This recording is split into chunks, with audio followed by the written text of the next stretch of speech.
Oh, this is wacky. Eric, come on. You ready to go or what? All right, yeah, go ahead. 7:41 on a Sunday, Boston, Massachusetts. Guys, I got some news, some terrible news. We got a huge problem. I feel like we could do a podcast and it would be a million times better than whatever that drivel was we were listening to. What the hell is a podcast? What is that? The future of radio, you jabronis. Heyo, and welcome to the Always Sunny Cast. I'm your co-host Eric, And I'm co-host Ross. and this is the podcast where we take a look at Always Sunny in Philadelphia, one episode at a time, scene by scene, and we break it all down just to get at the heart of what makes it so funny. Did I do a good job in that? Yeah. I always want to. I always look at you and feel like I want to look like a nod of approval. You or know something. I hardly pay attention to that, right? I'd go crazy if I tried to make sense of it. Well, Ross, today we are talking Season 4, Episode 10, Sweet D Has a Heart Attack. Original air date is October 30th, 2008. Written by Rob Rosell and Scott Marder. Directed by Matt Shakeman. And Ross, what is that IMDb summary? Yes, the IMDb summary. After Dee suffers a heart attack, she and Dennis try a healthier lifestyle. Charlie and Mac join the corporate workforce to get health insurance. All right, yeah, that's pretty spot on. Yeah, it's a very simple explanation of what happens in this episode. No mention of Frank, but that's fine. No mention of Frank, but Frank doesn't really have much going on as it is. You know, Frank's been kind of singled out this season a little bit. A little bit. Yeah, it's this episode especially. We'll talk about it. But yeah, it's strange to me that he has not much of a storyline. But they do go through... His storyline is just a parody of the movie One Flew Over the Cuckoo's Nest. But they do some great pains to make it like a parody. They do like some work. Yeah, But not much happens, and it's really not that funny. We'll talk about it. Yeah, But this is an incredible episode. Don't get me wrong. I love... this is a fun one. I like it a lot. Oh, Russ, this episode came out in 2008. You got a 2008 trivia? Yes, the federal minimum wage was $6.55 at the time. The government salary. That's a government salary right there. All right. Yeah, I mean, yeah, very good. That's probably the best tie-in I think you've ever done. No way. Actually, you're probably right. And before we jump into the cold open, there's something I have here in my notes I just want to address. Okay. Is on the Always Sunny wiki. I usually look it up for trivia things and this and that. I just kind of, whatever. Whoever wrote this wiki for this episode broke it down in acts. So there's like Act 1, Act 2, and Act 3. It's like the most like... Did they not call them acts like in prior I've never seen it. entries? No, just like scene. It'd be like this scene, that scene. Not like they do like a whole act, as if it's like some sort of play or something. Like it's just. That's I know it interesting. is acts because that's how a story is told. Sure. But it just seems so formal. I don't know. I just never seen it. So I just want to. That's weird. There's also some other stuff on the Always Sunny wiki I'm going to bring up later that I found bizarre that somebody wrote. But I'll bring that up later. Okay. All right, let's jump into it. Cold open. 7 p.m. on a Monday in Philadelphia, Pennsylvania. Frank is taking hits from his new bong while the gang watches, and then Dee has a heart attack. I gotta ask, Eric. I've never taken a hit from a bong. How do you feel about these rips that Frank's taking? Well, the listeners would have heard me take a rip from a bong as the opening for this episode, and I gotta say, my chest hurts a little bit right now. Are you gonna have a heart attack? I took a huge... It might shock the listeners to know that I usually smoke before we record and mostly during, and a lot of times during. So yeah, I pretty much pretty much every single record, I would say. What are you? Yeah, I'd probably been like halfway. I probably smoked during like half of them. Yeah, every now and then you will, but yeah, it's sort of like I don't know. It helps me get into the fun mood. of the mood, Yeah, of the show. gets me in the mood too. Yeah, he's taking huge bong rips here, and yeah, you've never taken a hit from a bong? No. I'm too scared. Yeah, It's pretty scary. There's a lot of things going on. There's like fire. There's smoke, Alcohol. water. It's like earth, wind, fire. You're a vape man. You're a vape man. That's what made it convenient. That Yeah, it's simple. I'm old school. I like to do it old school still. Frank. So yeah, Frank has a new bong, which is huge. This is a huge bong. I never had a bong this big. This is a big one. Yeah, it To looks me, at pretty least. big. I mean, it's like about Yeah. the size of his body, his torso. And he's got his leg up. Yeah, on the I always counter. thought that was interesting because that can't be comfortable. No, it's just crazy. It's just, and he's taking these hits from this bong, and it's. I love how Charlie drops in. Oh, Cheech here got a new bong. Yeah, when Dee's comes we out. have Charlie Mack and Dennis just sitting there watching Frank. Like, this is a Yeah. spectacle. Like, just watch this Yeah. guy get messed up and say crazy things. It doesn't even seem like they're smoking with him. No, They're just this is watching him an smoke. event that they're watching. Yeah, and then when Dee comes out, she's like, "Oh, yeah, what the shit is this?" And Frank asks her to download a Mahogany off the internet, Which, that doesn't make any sense. Those words don't make any sense. which is true, Yeah. I guess, in a way. I'm not. That's like. I'm never like that, like blazed, where I'm like saying like stuff that doesn't make sense. You're not just kind of, wondering you know if what there's pigeons in the room or anything. Or... is there pigeons in the bar? No, is there pigeons? I might do something like that. You know, if you like hear noises or something. Like, but Frank seems to just be pulling this out of nowhere. yeah. But Dee's not feeling well. Oh, she's starting not to feel well here. I like how she asked like Dennis to like like check if she's hot. Like, I'm not touching you. He's like, I'm not touching you. so against it. I'm not touching you. Like, that grosses him out. He's like offended that she kind of asked. Yeah. She's being like, her voice is so nice. It's obviously something is wrong. Mm-hmm. And she drops down to the ground. She hits the ground. She's saying she's not feeling well. Dennis asks, "What's her problem?" And it's a very quick opening. Yeah. How long do you think like she laid on the ground before they actually got up to help her? Call an ambulance? Man, I don't even know. Like 45 minutes? I don't know. Because they don't even A long time. budge. No. They think No, like no, this no. is like an attention grab of some kind. Like, But it's a great kind of joke here. I don't know if I'd call it a joke. I'm not sure what I would call it. Where he says, "What's her problem?" And we get the title card. Mhm. Sweet Dee has a heart attack. So it answers his question. sure. It's I don't know what it is. Is that a joke? I guess. I Or mean, just good writing? in the past we've had like examples of like title cards that like the opposite happens. Like, Yes. like Mac is a serial killer. He's not a serial killer. But this is a thing that actually does happen. The title card kind of doesn't have rules. Yeah.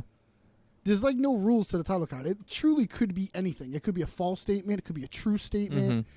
It could be some sort of like vague idea. It could be exactly what happens in the episode. Oh, yeah. It really has no formula. It's interesting. I like the title card. Can you think of another TV show that flashes their title? It really helps you remember the title of the episodes. Like That's true. I don't know any Seinfeld episode titles. Right. I mean, you could say like The Jacket, but like, is that the episode title? You know what I I mean? don't even know. Yeah. Oh yeah. Yeah. That could also be Exactly. several different episodes. We're also huge Seinfeld Right. fans, so it's sort of seeped in there. But Mhm. like Simpsons too is another one. Like I don't know the names of the episodes really. Oh, Even yeah. though like I've seen every Simpsons a million times. Mhm. It's because they don't like it. I like how Always Sunny flashes it like, and it's kind of like old timey. Yeah, especially with the music and in the mix, like it does put you in that old timey feeling. It's charming. Yeah. In a way, it's like charming. how they do Very. that. So then after the title card, at the hospital of the University of Philadelphia, Mac, Charlie, and Dennis decide Dee's ship has sailed, but they can still save themselves until they realize they need insurance. So yeah, we find out that Sweet Dee had a heart attack. Whoa, Ross! I didn't know women could have a heart attack. That's funny. I mean, is he saying like he didn't know women have hearts, or I'm not sure. is that like some sort of like jab? I'm not sure what he meant by that at all. but it's funny that Charlie does throw that, and he didn't know that women could have them. But luckily, it was just a little one. Yeah, It was just a little one. and the That's what the EMT says she's a ticking time bomb. But regardless, this is scary to Dennis. They have the same genes. I like how we're starting to pick apart like each character is now identifying their own problem through D's. You know what I mean? They're sort of separating. Like Dennis is looking out for his health because they share Right. the same genes. And Yeah. Mac and Charlie live a rock and roll lifestyle, so they're worried about Yeah. them. So Yeah, they're not. They even say it like because when Dee's like, "Hey, like, can we focus on me here for a minute?" Yeah, they're like, "No, your ship has sailed, Dee. Like, we gotta focus on the people now, the lives that are gonna live on." Like, they already like, gave up. They're pronouncing her dead, basically. They're so selfish and like that they're using her Exactly. like her issue to then like Raise reflect awareness for their upon own some- lives, like for the only, but like with no concern about hers or anything. It's only about their life. right. They totally But- gave up on her. You know what's very fun and interesting in this episode is Mac being like, I'm concerned for my health and Charlie's health too. He's kind of right. He's big brothering he's Charlie kinda right now. like a big brother him. That's exactly in the whole episode. He's kind of big brothering him. Mm-hmm. Yeah, it's kind of strange, like how he brings him along. I gotta say, I love Charlie and Mac. Like I love them together. Right? We got to see that a lot they're this like- season. Like Mac and Charlie die. yeah. Like they're a good Yes, duo. yes, they're a good duo because they kind of like Mac isn't like Dennis is clearly smarter than Charlie. Mm-hmm. Do you know what I mean? And like, if something's going on, if something's going on between Dennis and Charlie, Dennis is in the driver's seat. Yep.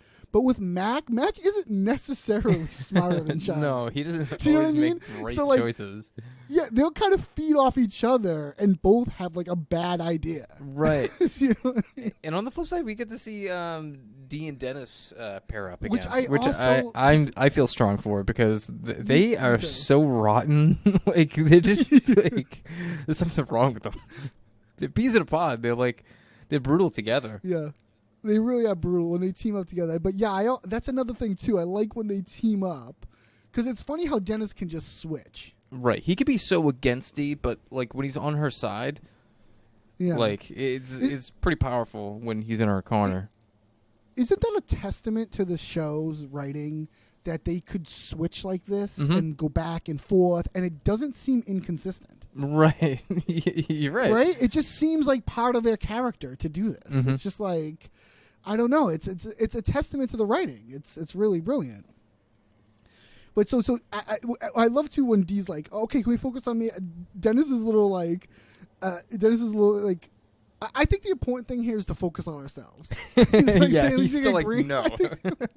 I think the important thing here is to focus on ourselves. And then the doctor comes up. Do you have anything on the doctor? Yes. Kathleen Mary Cathy was in ER, The OC, Numbers, Bones, Monk, Dexter, Castle, Veep, The Blacklist, and Broad City. Wow, nice. Yeah, some good stuff in there. She comes up here and she wants to know about how Dee's going to be paying for this. No, she is so And- cold. Yeah, she's very unlikable, isn't she? Yeah, she's a corpsman for sure. Yeah, it's strange. Yeah, she comes up and this is so funny where they're like, pay, like Charlie and Mac, pay for a hospital. They kind of laugh What are at you the talk- idea of like, it. yeah, Like, like, what do okay, you- lady. What are you talking about? Like, what are taxes for? Mm-hmm. Yeah, I mean, you don't pay a fireman to put out a fire. Yeah, or like a cop to shoot a guy. It's too real Well, it these turns days. Yeah, it turns out, Charlie, we do. Yeah. But, yeah. So he, like... I love this idea of just, like, them not understanding, like, to them, it should be free because that's what it should be. Right. Do you know what I mean? It should be, like, or, like, you know... And they're, like... it's funny, too, because Dennis is like, what are you talking about? Like, haven't you been to a hospital before? And Charlie says he's... Oh, I don't know. I must have slipped through the cracks. Yeah, what does that The way mean? he phrased that, I don't know. He's like, oh, I don't know. I must have slipped through the cracks. I always use a fake name. Yep. Like, you know, because I like to be off the grid. Is that something So you he do? I just- feel like that's something you would do. Give a fake name at a hospital. Like, you don't seem like you want to be on the grid. No, I wouldn't. Yeah, you're right. You're right. I don't love being on the grid, but unfortunately, you kind of have to. Right. But it's like, do you have health insurance, by the way? Currently, right now, no. And it's like the first time. And it could not be more of a dangerous situation, considering. I know. I don't either, and I haven't had it for a while. And you're right. And I went to go like I was like kind of like, you know, it's kind of hard to. I'm self-employed Mhm. technically, so with my delivery job, so I'd have to pay for insurance like separately. Like I don't get through a company or anything. Right. and it lapsed a while back. This and that. And, I went to go sign up, and you can.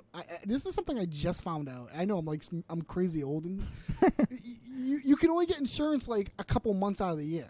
Really? That's it. You can't get it anytime you want. They have open there's like a season for like Open whatever enrollment it is. of some sort? Yeah, you can only sign up then. And other than that, that's it. You have to wait for those time periods. Isn't that crazy? That is stupid. It's so that people don't like get sick and then sign up. That's why they do it. But it's like, I don't know, be humans. You know what Or I mean? just be, understand someone could lose their job at any point. Or just and I need mean, it. It's crazy. Yeah, it's crazy. Yeah, you can only do it. So I'm going to do it the next kind of time it like opens. Yeah, up or keep whatever. me posted. I have to look into that for myself. I will. This is probably an off mic conversation. Yeah. So they're shocked by this though, and Mac, by the way, Mac only goes to the free clinic, and he just they give him some antibiotics and the sores go away. And he points to his crotch. So Points to his crotch. we're assuming like he has some sort of STD, or That's what it is. or Yeah, herpes or something. Remember when he was going to be the prostitute, and they were like, "No, you're too low cash. She'll probably catch something from you." That's true. Yeah, she probably will. And then Charlie's like, "Yeah, she will." Yeah. Charlie seems to be like the kind of guy that got all his health care at like the school nurse or something. Does that make sense? Right. yeah, I know what you mean. Yeah. Like he almost seems like the type that is a DIY. Like he does all his own maintenance. Yes, of course. Just like he'll maintenance his clothes and this and that. Mhm. Like his medical Yeah, he'll would scrap be by his somehow. own. Yeah, like he'd stitch up his own wound or something.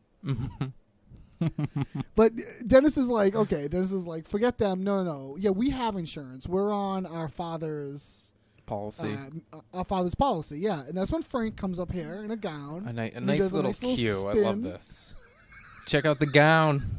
It really lets your ass breathe. And he just spins, and you see Danny DeVito's ass. Like this is the first. This is the first time, but it's not the last. Could you imagine asking Danny DeVito to do this? I think he offered. It wasn't in the script. I don't know. Yeah, I know. You're like, okay, yeah, you spin around, you gotta see your ass. Like, well, later in the crissmas one, when he crawls out of the couch, or when he's got the sanitizer all over him, he's right? The crawling through quarantine. the bar. Like, Yeah, he does a lot of this. yeah. He's an exhibitionist.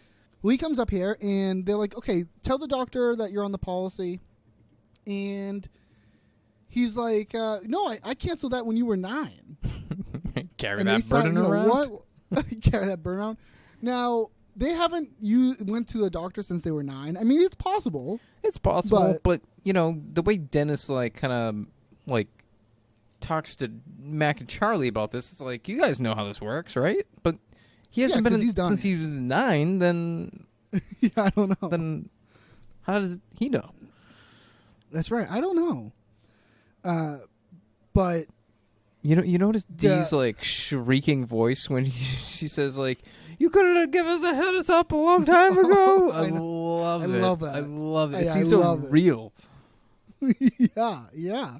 The reactions are always like, how are they not? It seems like they're hearing it for the first time. Mm-hmm. It's crazy. But then the doctor here kicks them out. Well, get out. This is not how it works. They don't just kick you out. I mean, they'll help you get on insurance, or they bill you afterwards. Yeah, or they would whatever do it something is. like that. I remember one time, actually a few years ago, it would be like maybe a month or two I didn't have health insurance because I was in between jobs. And I remember going in because I needed something. I forget what it was specifically. I needed, some meds so the sores would go away or something like that. Yeah, of course. And yeah. I tried to make an appointment, and it was very much like this. She was like, well, do you have health insurance? I was like, no, but I'm willing to pay whatever it is. But she gave me such a hard time about it. She was almost like, if Yeah. you don't have health insurance, you can't even make an appointment. And it's like, Wow. I have a credit card right here. You know what I mean? I'll go get Yeah. Cat. She was, I don't know. She made it more difficult Yeah. than it had to be. It's tough out there. It is. It is. So then at Charlie's apartment, Mac and Charlie look for a side job to get insurance when Frank comes in with his medication. how could the government not be providing health insurance? That's Charlie starts off. It's with. crazy. It's crazy. The way he says that. What is this, like a socialist country, like a communist dictatorship. It's insane. It's un-American. Yeah, it's un-American. He says so. Yeah, it's like it's interesting his thought process of like. Shouldn't the government he thinks it's un-American for the government not to be trying to help out its citizens, Right. Which would be nice, but unfortunately, It would be nice. I mean, the idea is getting more and more popular. I think I read a poll recently that said 69%. I mean, think of even a few years ago, it wasn't that high. The concept of health insurance being provided by the government, but I don't know. I think we're all seeing right now how beneficial that would be. Oh yeah, totally, yeah. And I love how Charlie's he's got it backwards kind of, you know what I mean? And it's sort of but what he's saying is wouldn't it be right and good for everyone to have health insurance? Right, you know what I mean? right. It's very interesting, and of course that's crazy. The way he says crazy, It's so much fun. It really is. Charlie does a lot of voice work this episode, and it's he has a different voice later on. When he's doing his speech, Pepe Silvia, his voice is different. Oh yeah, that's right. He does put a tone on. Yeah. Max get the newspaper here, and he's looking through the newspaper for side jobs because he figures they'll get a side job, then they'll get insurance, and then they'll be covered. It's not I know people who when we were 16 we started working at Stop and Shop or something, and then they have insurance through that, and then when they they get older they get a different job, but they still work 1 day a week just to keep just to keep it. Yeah. Like that. It's not that bad of an idea. No, it's an idea. It's not a bad idea. It pays for itself. Well, he found something here. A major sales corporation. They're looking for motivated people with interpersonal skills. I mean, say no more. That's us. Salary and benefits. It's us. I like this old school way of looking through the newspaper for a job. Have you ever looked through a newspaper for a job? No, but that's Always Sunny. They have this kind of stuck in technology time technology thing. leap. Yes. They haven't made it to the modern world.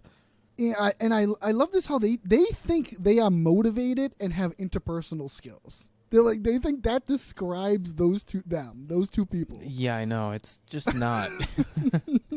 We found out just last episode that they quit as soon as the first speed bump happened. Oh yeah, any type of difficulty, they can't troubleshoot for sure. Frank comes home here. He's still wearing the gown. Mm-hmm. He's got a nice bag of meds. And he says again, he kind of does a little wiggle, and he says it lets his ass breathe. You keep saying that, but I don't know what that means, dude. I love that. What are you talking about? Let your ass breathe. I love that you keep saying that. He said it off camera to them more times. And Frank, I love they're hassling him about the gown, and he does this it's a perfect comedy where he freaks out saying, I can't get excited. I have to relax. The doctor told me to relax, and he's freaking out. Yeah, he's freaking out. He's getting worked up. Yeah, the doctor told me not to get worked up. He's getting worked up. And he's got all these meds. He pulls out a big bag of meds. He dumps how many things of pills is that? That's 12 things of pills or something like that. That's the beauty of health insurance. You get the top anti-anxiety drugs. But he's going to take them all because he doesn't want to sift through the duds. So he's taking them all. They advise him not doing this, and he's like, no. He snaps at them. He's like, no, That's I know what I'm doing. He really freaks out. It's like, all right, dude. What he would be doing is crazy. Oh, yeah. So how would he even know which ones work and which ones don't? If you're taking them all at the same time. That's what I'm saying. And why would some of them kind of not work? He was prescribed them. Some of them he thinks are placebo, I guess. So there's this interesting thing where I didn't realize this until I don't know, my 400th watch today or whatever it was. Mm-hmm. When Frank is taking these pills with a beer. He's taking these with a beer. That's what he's washing out with. And I was like, where did he get that beer? So when he walks in, if you notice, there's a third beer already on the table. Oh, it's while interesting. they're sitting there. It's already there. And he comes in, and he sits down. It's already there. It's open. It's kind of like half full. And he comes in, sits down, and he starts just drinking out of that. Oh wow, I didn't even notice that. It occurs to me now. Yeah, he would have had to have gotten a beer, but where did it come from? No, that's me too. I was like, did he stop and grab one, or no? He's just drinking whatever the open one that was on the table, a third one. Interesting. So Charlie was drinking 2 beers then? Who knows? Yeah, who knows? Yeah, but it was just a little something I noticed. So at City Fitness, Dee and Dennis go to work out, but quickly realize they are not ready yet. Mm-hmm. Getting in shape, Ross, that's the best health insurance there is. It's the best health insurance you can get. You look good, you feel good. It's all connected, baby. Yeah, and Dee says, yeah, mind, body, abs. Yeah, the mind. It's mind, body, soul, Yeah.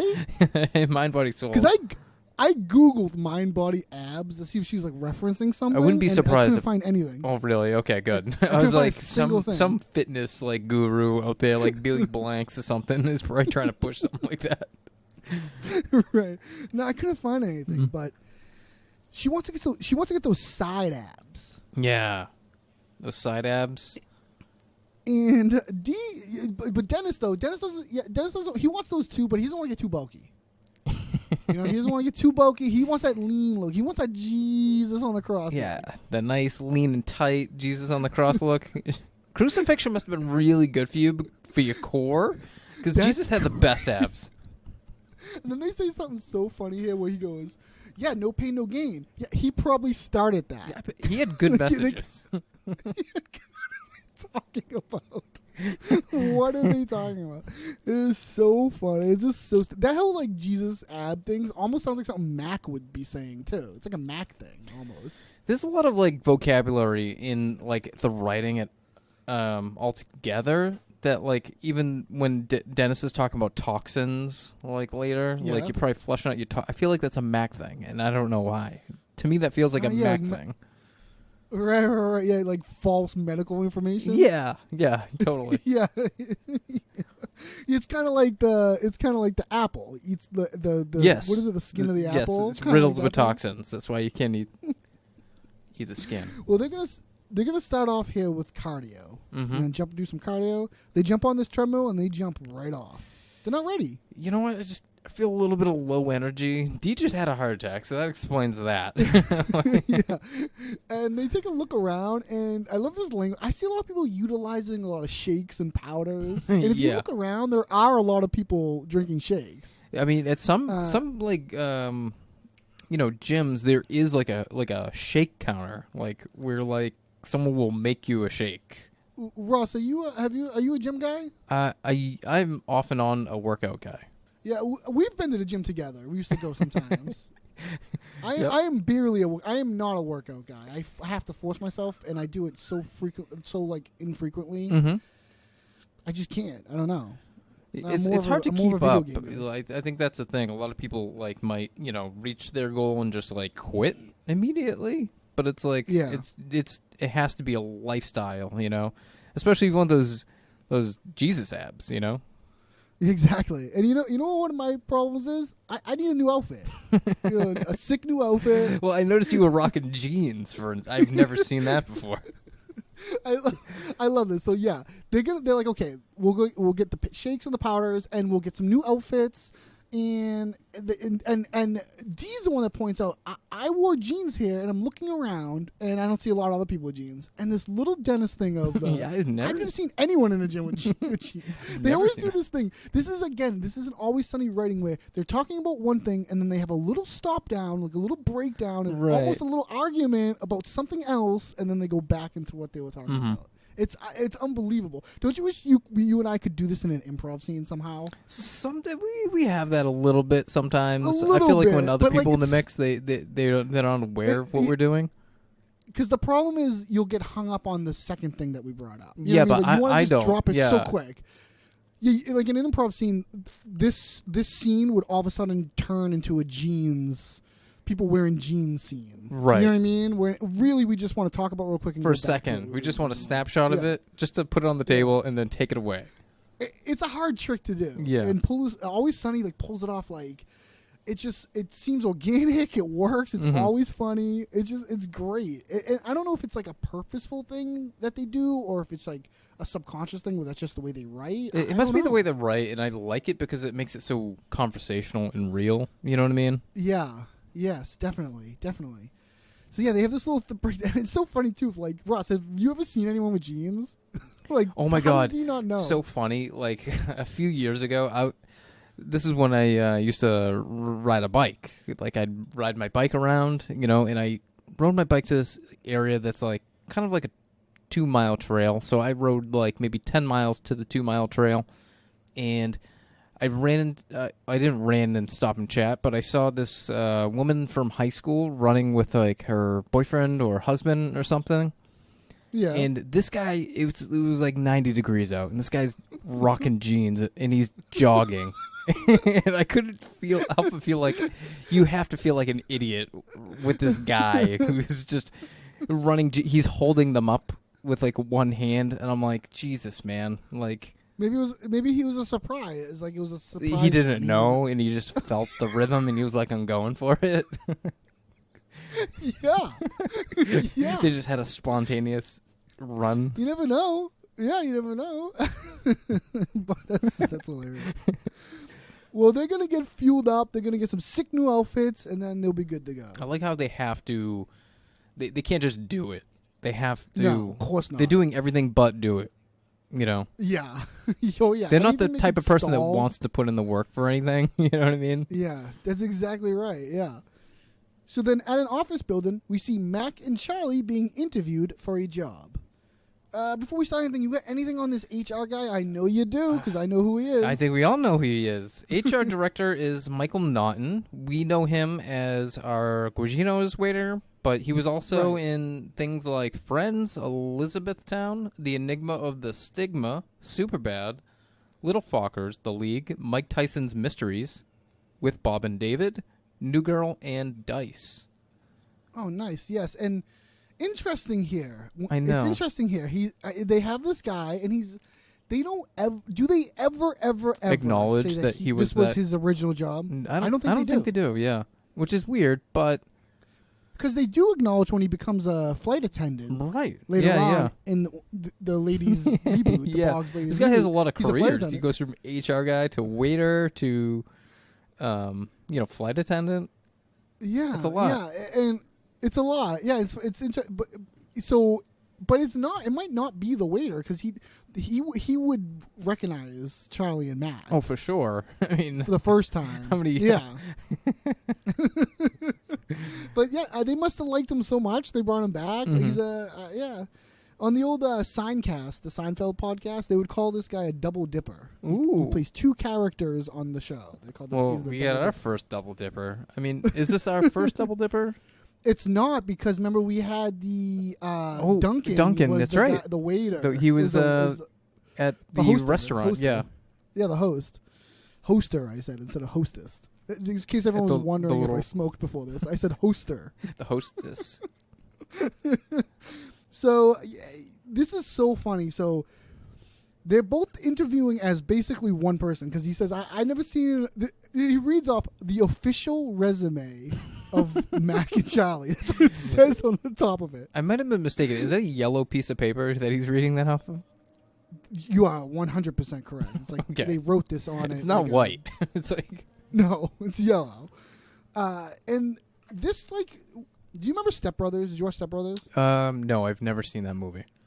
Okay, we're not even going to talk. There's kind of an interview. There's a scene where, like, they interview together, kind of similarly. Oh, that's but interesting. Similarly.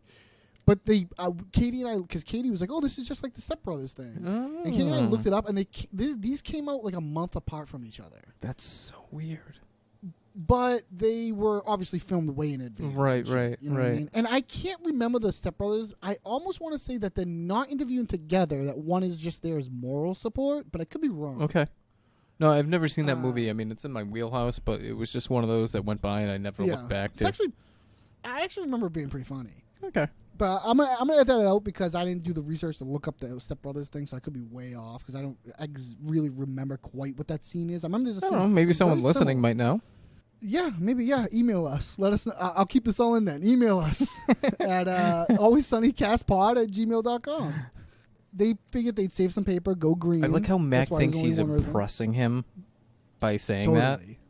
Yeah. Like, the guy's like, I've never He- seen this before. He's like, well, I thought we'd go green. You know, he has a smirk on his Yeah. face like, bet you never saw that before. Like, Yeah, exactly.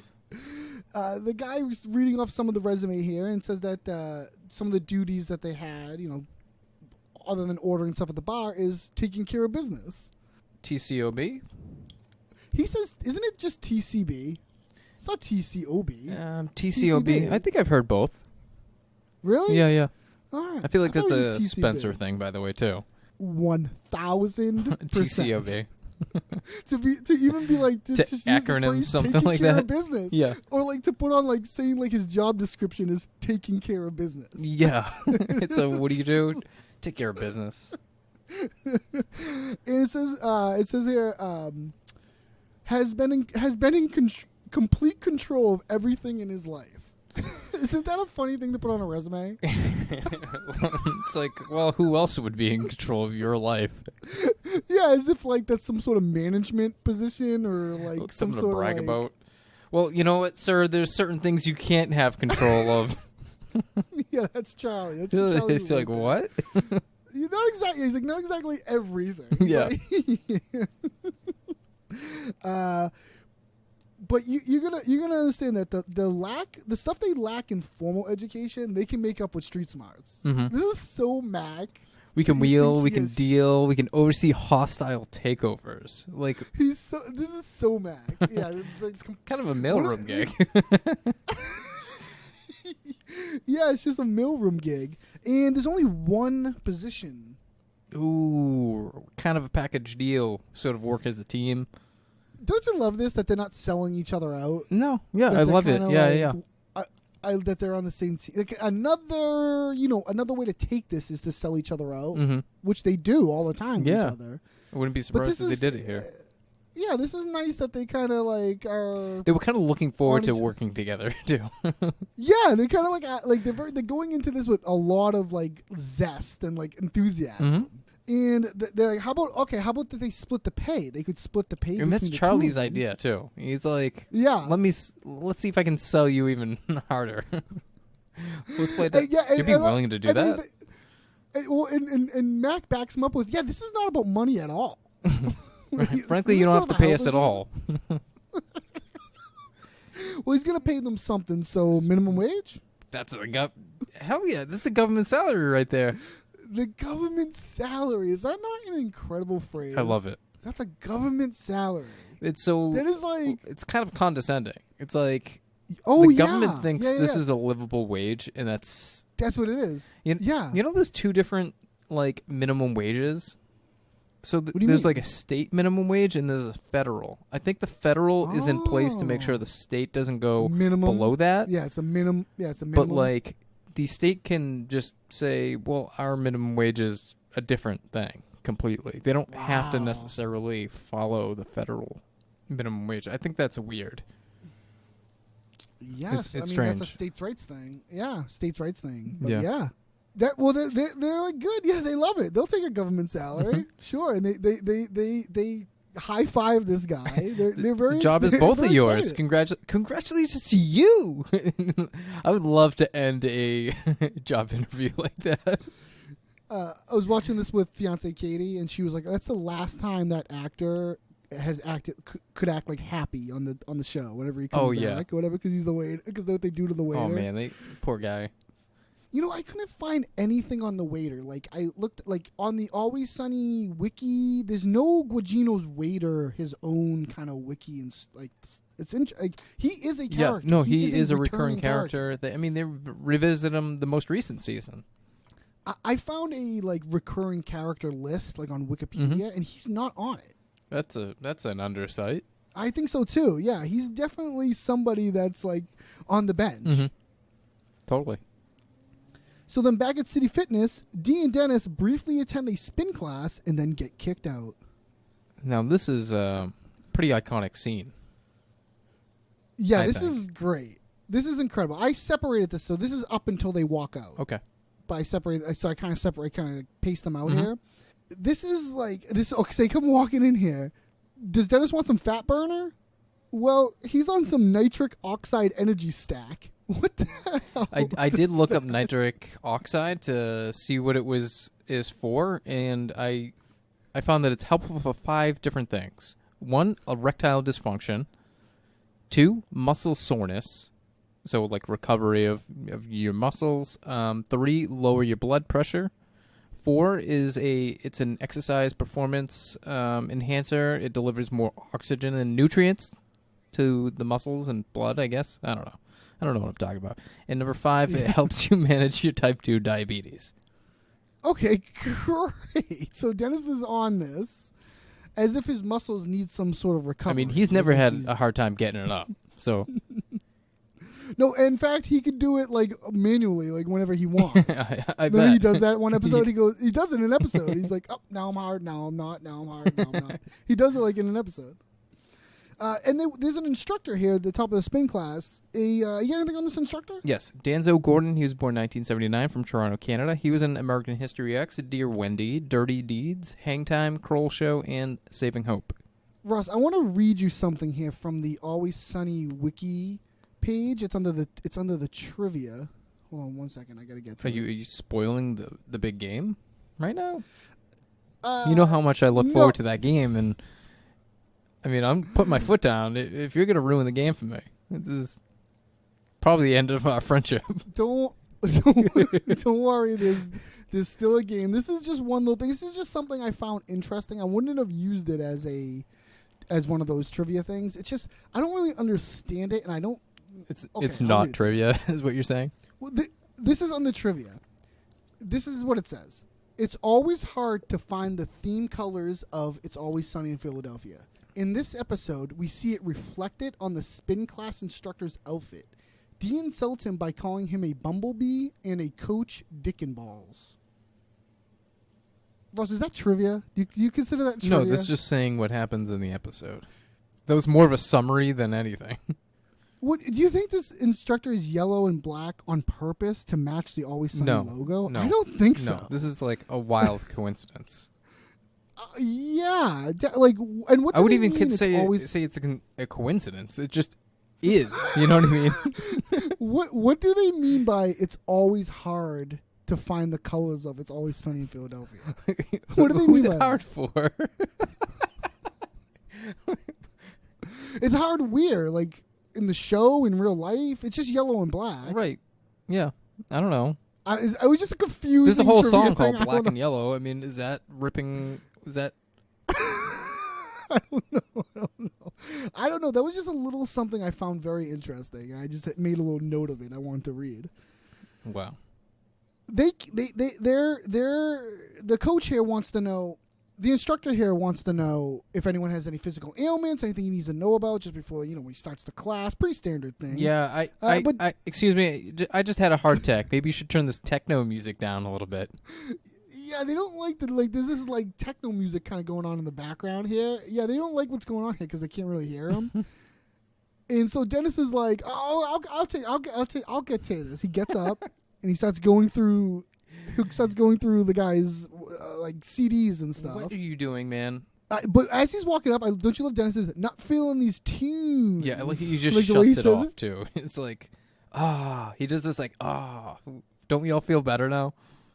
And when he says, "What do you do?" Yeah, exactly. And he says, "What are you doing here, man?" I'm just rifling through your music, rifling through your music. I like that. That's something you would like read as a description of what happened, but you would never really say that out loud. Rifle. That's like when they were gonna rifle off fireballs when they were blowing the gasoline. Yeah. Dee wants to know if there's any 80s. I love that. That's a nice Yeah. specific that it's a gang thing that they all like the 80s type music and genre in general. No, there's no 80s though, but he's got a Steve Winwood CD in his car. It's all good. And I get a Steve Winwood car. it's CD all in my good. car. Yeah. And to eagle-eared listeners, Steve Winwood's "Higher Love" is our intro song. It's the background music to our intro clip thing. Yeah, that it's we- like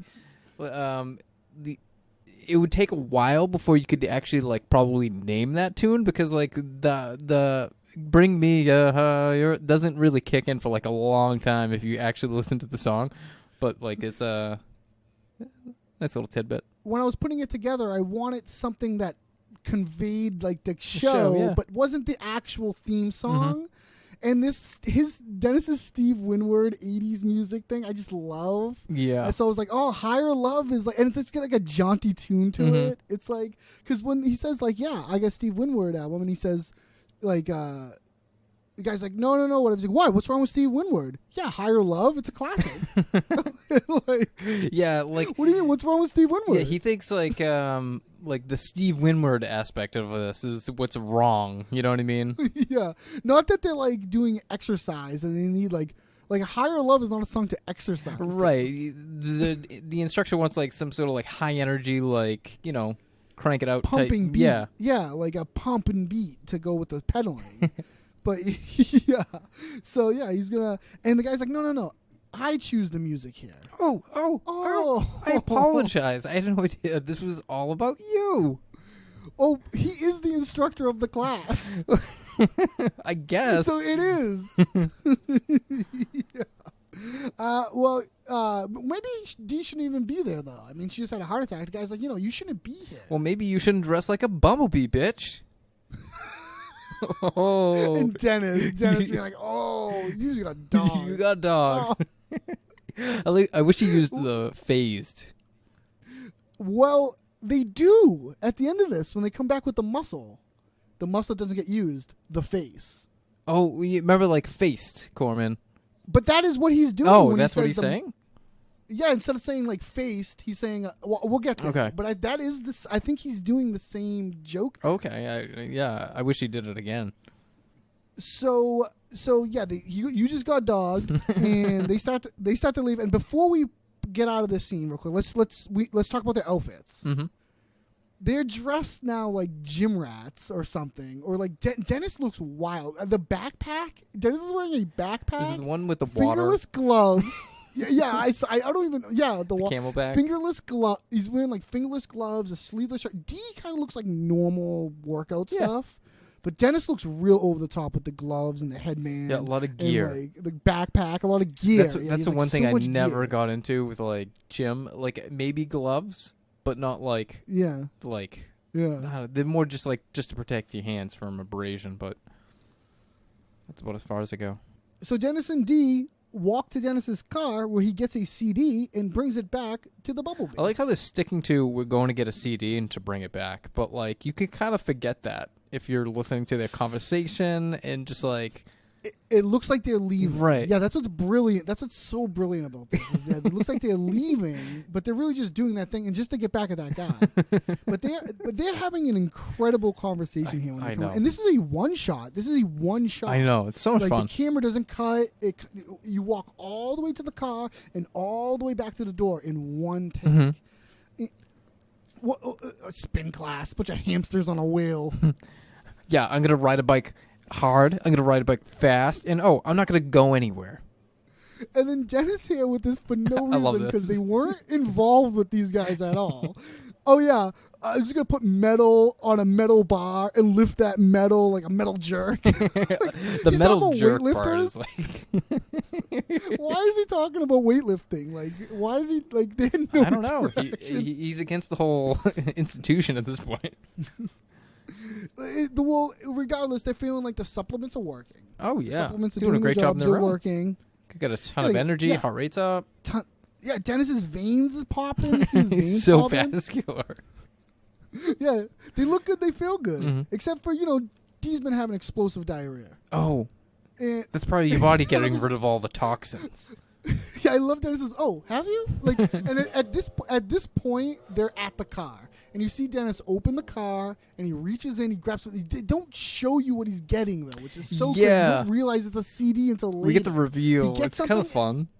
You could, Yeah, he gets it and he puts it in his pocket very quickly. Mhm. And they shut the door and they start walking back.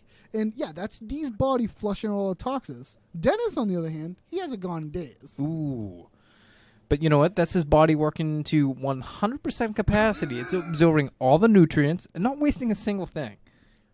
Where are they getting this information? They are so full of shit. It's crazy. Also, not to be like pedantic about this, but like they are definitely, you know how like the shot of City Fitness or whatever it's called. Yeah. They are definitely walking in and out of a different building. Okay, yeah, I see what you're saying. I'm gonna take a wild guess and say they're in Center City. Is that like the downtown area of Philly? I think it's called Center City. It looks like that. It looks like it would be like downtown Boston when they're walking. Yeah, or something. probably. You know what I mean? It looks like very city-ish. And it's like a big giant building is what you mean, right? It looks like a big building. Yeah, City I Fitness mean, looks like a thing on the corner. the structure of that building that they show, and then the one they walk out are definitely different. There's like a pillar when they walk out, and there's not that pillar. Yeah. And also, I would have noticed like Dennis's car parked when they show the outside shot. They also never show them going in or out of the building. They're only ever in that like little gym area and the spin class. Mm-hmm. So yeah, I mean maybe they probably were filmed in two different places. Dennis's body is taking its job seriously. And they think D wants to up the supplements because they know those supplements are working. Mm-hmm. And working out blows. So let's eliminate that. Yeah, totally. That's a good plan. Yeah. But you know what? If you want to take this one step further and work on a muscle they've been neglecting the entire time, and it's the most important muscle in the entire body, the face. And at this time, they have walked back into the spin class. Mm-hmm. The spin class is going on. There's people. The instruction It's is like going mid-direction, too. He's like, Yeah, everybody, you know, mid-direction, like... Yeah. And like you just said, he shuts the music off, puts on the Steve Winwood's Higher Love, the muscle, the face, and the way he looks at him. This is him doing that faced thing. You've been faced. Okay. This I can is see it that. now. He's just doing it in a more like kind of like poetic way, like a funner. It's kind of like, dramatic a little bit. It's like It's sassy a dramatic. little Also, bit. it's dramatic. Yeah, like in your face, like the face. You know what I Mhm. mean? It's cool how they do this. And Steve Winwood's Higher Love comes on. This is probably, I think I have it written here. This is probably Back in the High Life. That's what album that this song is on by Steve Oh, Winwood. nice. It's probably I- that, or it could be a mix that Dennis has made. I'm You sure know, it's just a higher love over and over again. over and again. Very possible. We also get out of this scene with Dee calling him Coach Dick and Balls. Now, what does that mean? I have no idea. I was hoping maybe you would look that up. Not a clue. It's a gift for you, Bumblebee. Not- I don't know the Coach Dick and Balls reference. I can probably look that up while we're sitting here, but yeah, I am only finding that associated with this episode. All right, yeah, it's probably something just crazy D says. So then at an office building, we see Charlie delivering some mail until Mac comes up with his own plan to pretend to be the new guy. Mr. Taylor, whose grandpa was a sailor. There you go. Mr. Scott, who drinks his coffee hot. There it is. Mr. White, whose wife is not too bright. There you go. Oh, dude, I'm trying to network by the water cooler. Oh, yeah, and I'm doing both for a job. Seriously, want to help out? Okay, the mail doesn't stop down there, Mac. I need help. All right, this is Felix's pile. He receives for Eric. He receives for Janet. Don't ever look Janet in the eyes because she's a horrible devil woman. Dude, I feel like you were taking this shit way too seriously. Will you just help me out, man? This is Johnson's mail, okay? Now, Johnson's gone AWOL for the week with the wife and kids down in Orlando, so I want you to keep a pile in a neat stack somewhere. That's all Johnson's mail. Oh, wait a second. This guy's in Orlando for the week? Yeah, man, come on, help me out here. Oh, hold on a second, bro. This is a perfect opportunity. I'm gonna hang out in his office and pretend I'm the new guy. I don't think that's gonna work, dude. Have you seen The Secret of My Success? They're gonna catch on to you. Yeah, but before they do, I will come up with an idea that will save the company millions, and they'll be forced to promote me. Are you sure? How's that movie end, dude? I can't remember. Oh, yeah, he bangs that old lady, and then they play that song from the 80s, Day Bow Bow. What the hell is Day Bow Bow? Day Bow Bow. Oh, Day Bow Bow. Oh, yeah. Day Bow Bow. Day Bow Bow. Beautiful. Day Bow Bow. No, Max, seriously. Hello, beautiful. At least give him his mail. I love this scene so much. It's a lot of fun. This is incredible. Like from start to finish. I mean, Charlie doing the like Taylor, whose grandpa was a sailor, And like Mr. Scott, who likes his coffee hot. Like, Mr. just White, whose incredible. wife's not too bright. I love that, like, he's already, like, a fixture in the building, you know? Like, he's a Yeah, this character is- that, like, knows Yeah. everybody. He's, like, a who's who of The Office. This is later on, but it's just like when he becomes a janitor? professor. Yeah, when he's the janitor at the Professor. school, he's the professor. Like, this is just like that. Where like, yeah, he like ingrains himself because he is kind of a likable guy. Yeah, he is kind of charismatic in that way that, like, he could just assimilate into a building. And this little thing with the guy when he says like, "Wife is not too bright," the actor guy here like, gives him like a look. Yeah. Like, I wonder how much of this is true. Like, is he making this up, or was that guy's grandfather a sailor? Like, does Scott drink a lot of coffee? Like, I can imagine if I was doing it, I'd be making them all up. But, you know. right? Yeah. Mac is not working here though. No, Mac is networking here by the cooler. He's just kind of like hanging out, networking. No, what do you think his version of networking is? Oh. Like bullying these pricks into like giving him a better job? I Or... don't know. I couldn't talk to him for like 2 minutes. If I was talking to him for 2 minutes, I couldn't handle it. Yeah, I'd have to leave. We skipped over this in the interview scene, but we should address that. Like, Charlie's wearing like a With the shirt wearing- and tie, and Mac He's is wearing his lawyer outfit, basically. his lawyer outfit. Yeah, but Mac has something I've never seen him in before, like a sweater vest with a tie, shirt and tie. He looks good, better than he normally would. Right, yeah. He looks like preppy, kind of. Charlie wants him to start helping out with the mail. There's all this stuff going on with the mail. He's helping out. So here's Felix's pile. Felix receives for Eric and Janet. Don't look Janet in the eye. She's a horrible devil woman. I wonder what happened with Janet. Man, I don't know. Like, personalities in offices, especially like people of certain ranks, can just be like Yeah. pretty vicious. I used to work in like a shipping and receiving department. Was it like So- this? Like this sort of Sometimes vibe? I would have to, sort and deliver mail. So it was like you could just deal with like the people that like all you want to do is like hand them a package, but like they're like no matter what time of day it is, like they're in a bad mood. It's like Yeah. just take your fucking package and get away from like Yeah. how am I like the target of your anger right I've now? never worked in like an office situation like this. This Yeah, is- don't. Don't. Mac takes the mail here and just throws it and just like hits the wall, makes a great noise. It almost like hits a guy. Like I love it. Like even if you look at the scene, like truly, like no one noticed. Like no one's kind of no one looking. cares either. And I bet that mail would have stayed on the floor forever. Like,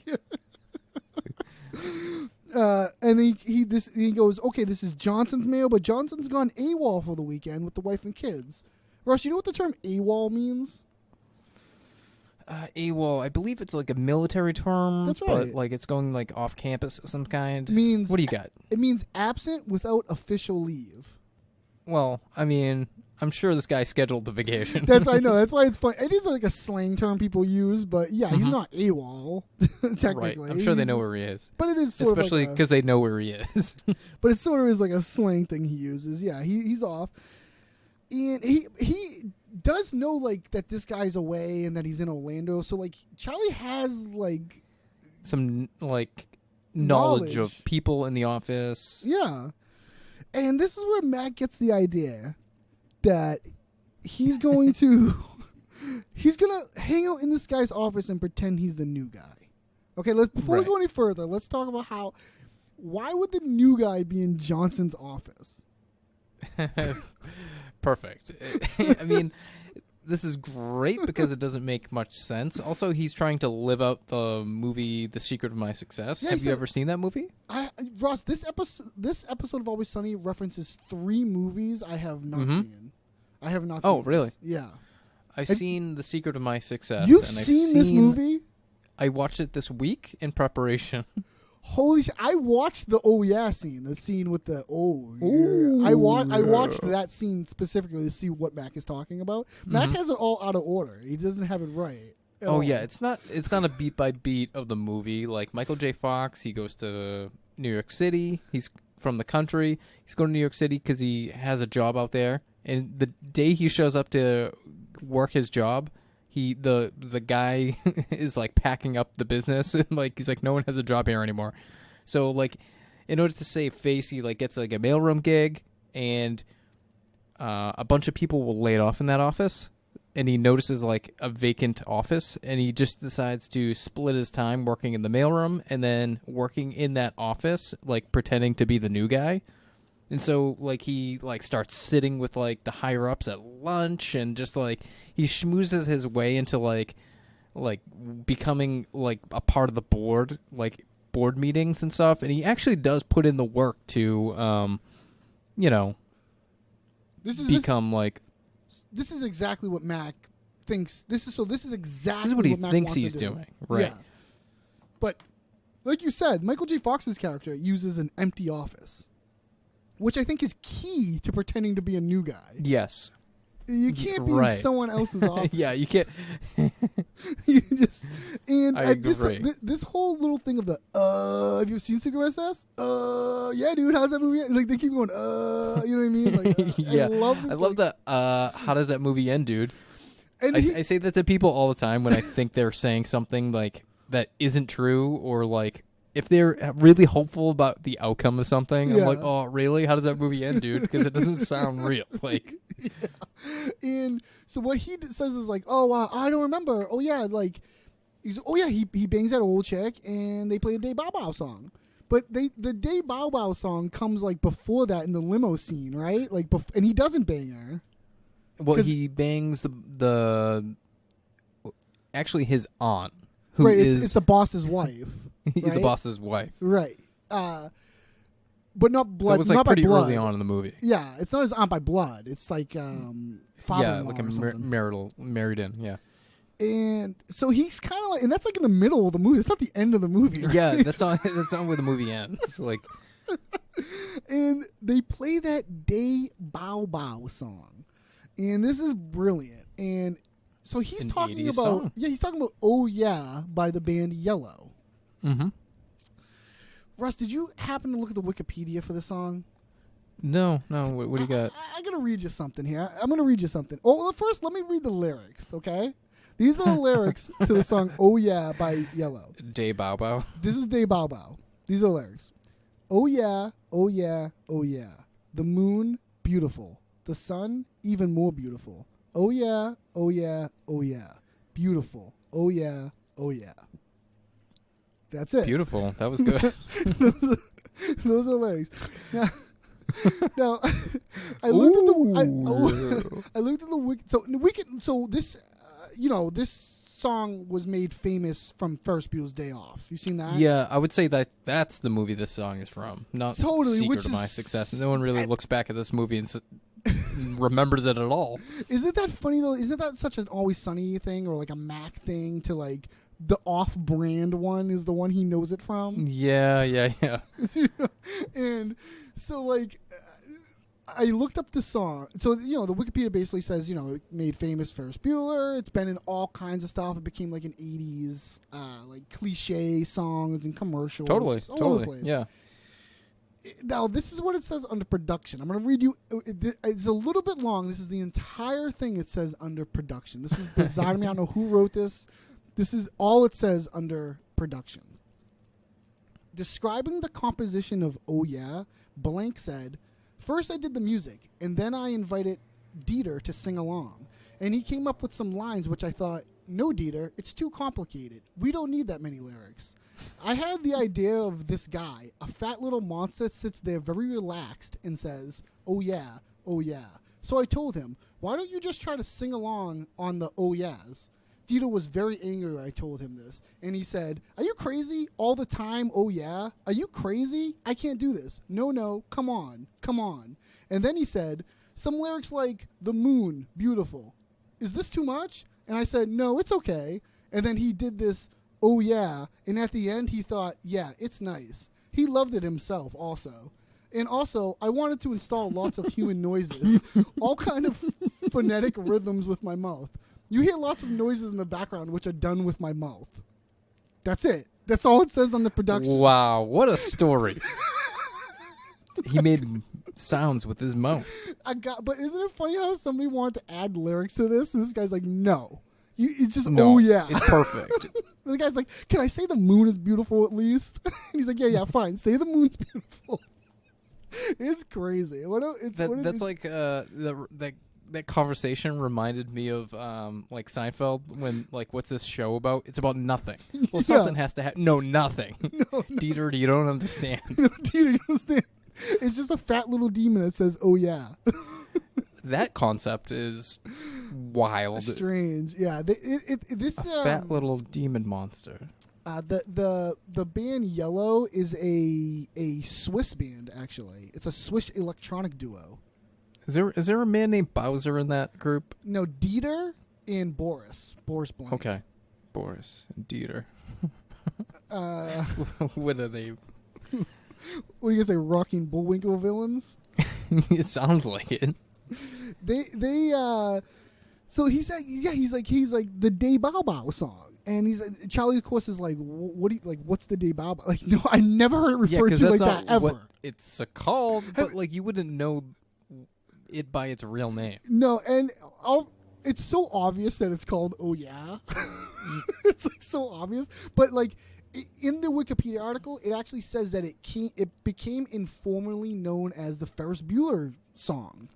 Yeah, which is of like course. how you would refer to it. Like when he's like, Yeah. I like if he was talking like if I was telling you about Secret of My Success, I would say, oh yeah, and then they played the Ferris Bueller song. I wouldn't say then they played Day Bow Bow. Or the Secret of My Success song. Yeah, exactly. And yeah, what's Day Bow Bow? Day Bow Bow. Day Bow Day Bow. bow bow. And then Charlie's like, oh yeah. And Charlie starts getting in. Beautiful. Charlie starts getting like, oh shit, and they start like doing it together. It sounds awesome. They do like a little fun duet. I like it. And as he's doing this, Mac is creeping back into the office. I love that move. Yeah, and then like Charlie tries to throw the mail in there, like at least bring the mail in there, which he's right.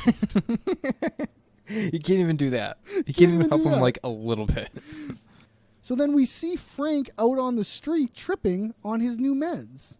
And I guess there's not much to say about this quick little scene other than Frank just kind of wandering through the street. Yeah, Frank's is obviously just like tripping. really wide-eyed, walking through the street. He's in a blur, you know. If you notice, he's in a green polo shirt and the collar is like all tucked up underneath his shirt. Like his collar is all kind of screwed up. Like he put his shirt on wrong. I mean, other than that, Yeah. there's really not much else going on.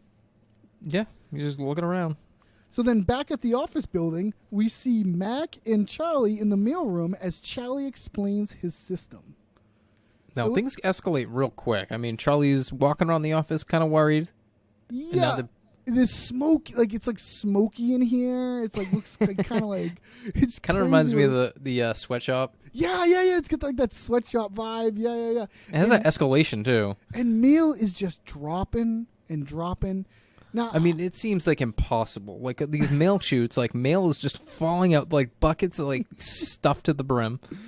like okay, so I was trying to figure this out. So Charlie like is making like this mail that's dropping down is outgoing mail. It's mail Yeah. to be brought to the post office, right? Sure. But he's Not sort much of, to it. He's sort of making like it's mail that has to be delivered inside the building. Well, I mean, there's inter-office mail, and then there's like outgoing Okay. mail. So I Okay, guess that's like he true. has to sort what's going to be brought around the building and what's Okay. going to be brought to the post office. But still, that's pretty simple. Okay, yeah. It would be going into 2 piles, not 3 piles.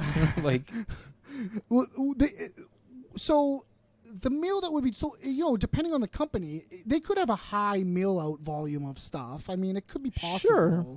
yeah. But it's really exaggerated. Obviously, there's mail everywhere. I mean, it's cartoonish. I mean, it's like falling rapidly. And when I love Matt coming in here like, "Whoa, dude, you smoking now?" And he's smoking to calm his nerves. I like that, he justifies it by saying, well, he's got health insurance now. He Yeah, he's got can't health- smoke. he's got Like, health I insurance like now. how he's causing problems And just Mac's to like, cash in on that Yeah, insurance. and Mac's like, "Yeah, okay, I'll take one too then." So Mac takes one too. Mac's got to calm his nerves. It's like a Shark Tank up there. And I can't handle it. I love this. Like, I love this that Charlie says, "Oh yeah, and have some coffee too." Like things that don't calm you down. Yeah, things that really bring you up. Yeah, have some coffee too. And I love this. Mac looking around. What's your system here, bro? Well, you know what? Pretty complicated. It's pretty complicated. Milk goes in 3 sections depending on how important he thinks it is. Right. You know, the least important meal, he's going to burn that. Of course. The middle important stuff. Middle important. Important. Who I like phrases that like that? Middle important. Go ahead. He addresses and mails back to himself to buy him some more time. Smart. But the most important stuff, though, that stuff gets delivered. But most of the time, he burns that too. This is Charlie's system. This is crazy. And he's kind of like a weird panic. His voice is kind of like different. Like he's kind of like, he's amped up. He's so amped up about this. Well, I think he's got that smoker voice now, like kicking in. Yeah, yeah. And Mac looks around. I love it. Mac looks around. Okay, you've got it under control here. Yeah, he's the way to get involved. But I like how Charlie's like flinging mail still, Just and flinging like it one wherever. hits Mac in the face. Then Mac puts his cigarette out on the mail. In He the puts it important mail, On the important mail. Yeah. And Charlie he's just... getting ahead of the burning part. And then we cut to Frank being turned over to the care of a nursing home. Russ, you Yeah. have anything on anybody in this scene? Yes, we have policeman and nurse. Policeman is played by Roy Jackson. He was in Unhitched, The Shield, Days of Our Lives, Blue Bloods, Orange is the New Black, Fangirl, and The Blacklist. Nurse is played by Judy Barton. She was in Monk, The Hoax, Cold Case, Because I Said So, Aces and Eights, and Assassin's Run. Nice. Now, Russ, have you ever seen One Flew Over the Cuckoo's Nest? No, but much like the other... These are both Kubrick movies, right? The one we referenced with the Shining. Yeah. And One Flew is a I don't know. Kubrick as well, right? I have no idea. I only vaguely know these just because they're pop culture references. Right, of course. The Simpsons do parodies of this and that. Mm-hmm. That's how I know. Like, a guy rips a water fountain out and breaks the window, and Homer runs out. Like, it's kind of the same. Like, it's a scene from the movie. Okay, But that's cool. I have a breakdown. I'm gonna. This also applies to some of the later stuff that we see here with Frank. But I'm gonna read what I found on the internet. A little breakdown of the comparisons of what is going on here with it, because this is a straight parody. Like where Always Sunny will usually say, "Hey, we're doing One Flew Over the Cuckoo's Nest," but this is more of one where they don't tell you. This is just You know what, a straight dude? I was thinking parody. the same thing because Charlie's storyline kind of falls into the same vein. Beautiful Mind, you mean? Yes. Yeah, He I doesn't know. set out to do A Beautiful Mind. A Beautiful Mind and One Flew Over the Fi- Cuckoo's Nest find happened to them. Yeah, find them. Which know I think is fun, reversal. I wonder if there were things in the past that were like that we just didn't nab. maybe. Yeah, it could be On our possible. review. Yeah. So here's what's going on. Okay. There are multiple references to the movie One Flew Over the Cuckoo's Nest, which was Danny DeVito's film debut, by the way. Oh, wow. So a character cut. named Martini, which is also the name of Danny DeVito's character in the film. Like DeVito's Martini, this Martini sits perched on the back of a chair. He is playing a card game with no regards to the rules. His repeated line, "Hit me, Mac," is taken directly from the film. So that guy that's there going, "Hit me," that was Danny DeVito in One Dude, Flew I Over the was Cuckoo's wondering, because in the credits, like in the IMDb, there is a man named Martini, and I was wondering, who the hell is Martini? Nest. Oh, so you do Like- have. So let's. Can you pop up his credits? Let's get him in there because if he's credited. Martini? Yeah. Yeah, Martini is Tim Vivini. He was in puppeteer. He was a puppeteer for McDonaldland. He was Oh, a double wow. buddy. What? Wow, that's kind of cool. Yeah, he was a body double from Tales from the Crypt, Richie vs. Christmas, and he was a stand-in on Star Trek Insurrection, The Okay, Benchwarmers, Poseidon, Nancy Drew, and I Pronounce You, Chuck and Larry. Yes, this is Martini. He's named, only because this is what Danny DeVito was playing, this role, same role. Okay, cool. They have a little homage to Yeah. Danny. Yeah. The orderlies wear white uniforms with black bow ties, like the orderlies in the film. The head nurse resembles Nurse Ratched, though one hopes she isn't like Nurse Ratched in other ways. That's what it says here in the thing. I don't know. I didn't see the movie, so Ooh, I don't maybe really she's a know what that villain. means. But this is so funny because when I was reading this, that the head nurse resembles Nurse Ratched, that in Futurama, Bender gets like committed to like a robot mental asylum, and Okay. the nurse is Nurse Ratchet. And I thought it was just like a joke because it's a robot. So I thought it was Yeah, just yeah. like a joke because like a ratchet wrench. Yeah. But it's actually a joke from this. So I learned two things reading this. Yay. So We learned a lot today. light, easy listening music plays in the background at the mental hospital, as in the film. Mm-hmm. There is a large, mute Native American similar to the character of Big Chief. Now, they show Big Chief, they show this guy quickly in this scene. Do you have his credits? Yes. I credited him. Yeah, I don't know if I credited him in this scene. I do have him somewhere, though. I'll say I'll wait to the end when he pulls the thing out. We'll do it there, because that's probably Okay. really... Yeah, that's probably where I credited him. So also, all the patients line up for medication time, as in the film, taking out a white paper cup with little cups of juice. So that's that. I think that's a scene what got me. Yeah, that's a scene later on. Well, I'm just gonna get them all the way here now, though.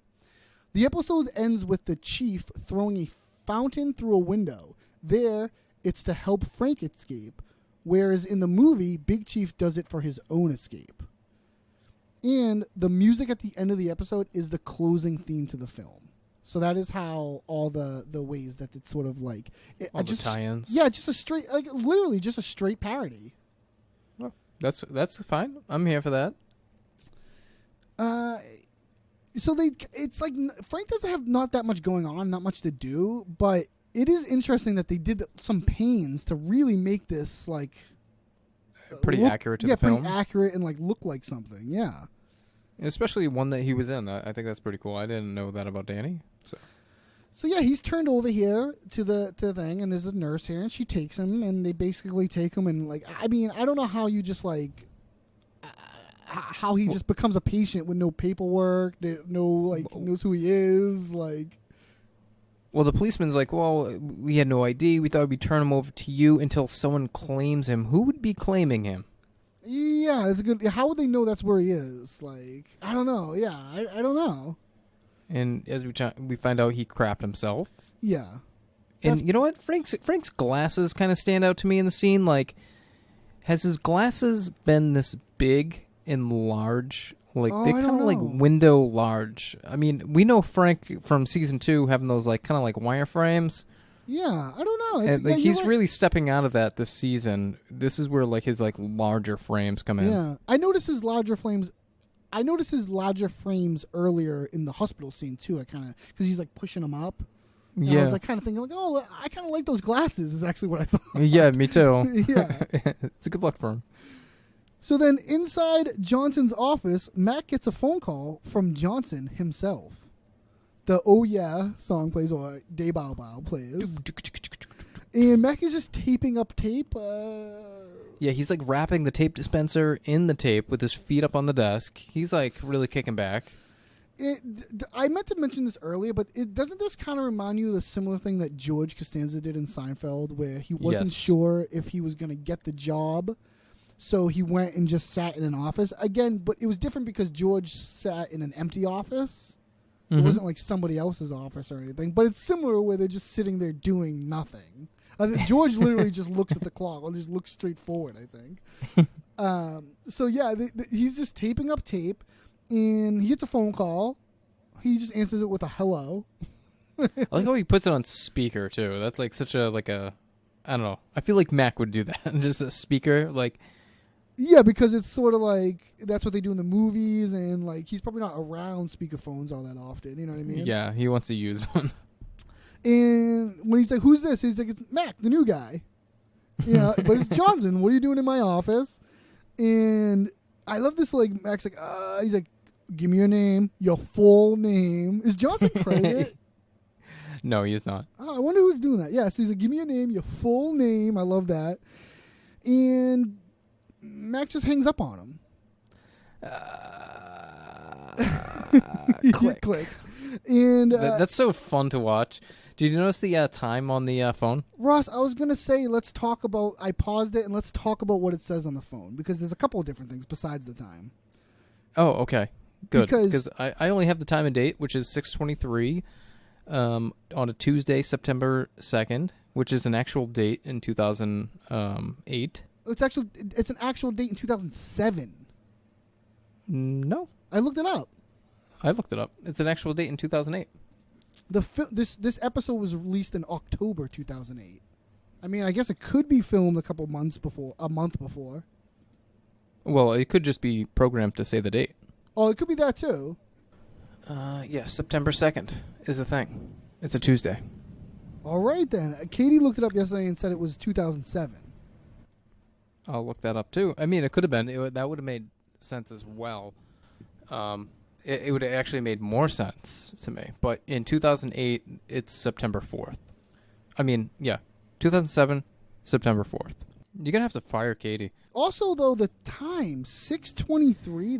That's after 5 o'clock and before 7 a.m. So what time of day, are they staying late at the office? This is a late work time. Yeah, I mean, and this is like stupid of me to note, but the first time they show the phone is 6:23, but when he hangs up, it's 6:24. So a minute passed. I don't know why I made a note of that, but I did. So then at Dennis's apartment, Dee injects Dennis with collagen. Now, this is interesting. They're very on each other's side here at the beginning of this. And Dennis even says, "This is great, sis." He even calls her sis. It's like real buddy old pal And kind of Dennis- language. Yeah. Dennis says, "We get the mind, body, soul going." So he said it right that time. The mind, body, soul. Instead of the mind, body, abs. They just And- didn't get... Dennis is equating, so Dennis is saying, "Oh, we're gonna let's get my face tight, and then we'll be really healthy." Like he's equating his face being tight with being healthy, right? Is that what he's doing? He says healthy as hell. He's like, he knows this for sure. Like what they're doing, like this sort of, if they're doing like Botox and collagen stuff, Yeah, I was that's wondering not what... health necessarily. That's not being No, healthy. no, of course not. No, in fact, that actually puts them at risk for things, I think. It's crazy. Leaves their room for logic- error. Their logic is so that this is like part of being healthy or something. I don't understand. But, so this is such a great. You sure you're cool with these instructions? Like that's what Dennis is asking Dee. Are you sure you're cool with Yeah, these they were in instructions? Spanish, that's why, right? But Yeah. she's like, well, if you know Latin, you know 3 languages, so... But as far as Dennis knows, she doesn't speak Latin. I don't, but there are pictures, so I think I'm good. That is such a funny, like, I know, like, in an improv scene, it's kind of a denial, but to be like, oh, once you speak Latin, you can speak, like, 3 languages, to be like, but you don't speak Latin. It's just such a funny, It's more funny than a denial, so I'll let it go. Yeah, you know? I probably would, too, yeah. And the supplements have been giving Dee the squirts, as she puts it. And the way Dennis says... Oh, I know. Kill for your bowel moves. Oh, I'd kill. Like the way he says it. It's so funny. Yeah, he gets so like, oh, I'd kill for your bowel movements right now. He's like so jealous. He's so, it's so good. And Dennis has his face, his markings like all over his face. Yeah, he has this like all markered up, like dotted lines, like circles. The rectangle on his forehead. Yeah. So we're going to find out in a second that she accidentally injects him with collagen. So was it the other stuff for Botox? They never say Dude, what I was going to ask you the mix-up same was. question. Like, what was the other liquid I that don't she know. thought she was going to inject? It must have been 'Cause Botox. I'm not really too familiar with like these things. Like, is collagen considered a Botox of some sort? I don't know. I looked it up sort of vaguely, but no, like Botox will make you like tight and stuff. I think what Dennis would want is Botox, but collagen is like to fill out the lips or something. That's why he kind of swells up. Mm-hmm. So Dennis got these face markings all over, and Dean hits him with a needle, like right up under his eye. And then, with absolute perfect framing, she holds up a mirror directly in front of Dennis's face. Like, not his I love that, head, too. not his head. You can still see his hair and his ears. It's just directly in front of his face. And you see a reflection of Dee's own face. Mm-hmm. It's done so well. I love that because like she's having a reflective moment. Yeah. No pun intended, but like she's talking about what she wants to do. You know, she doesn't really care for these crow's feet that seem to be creeping in. And she's talking about... And this might be crazy. It might be kind of a little crazy, but she's been thinking about doing something with her earlobes. And what would that be? I don't know. Putting collagen in them? I don't know.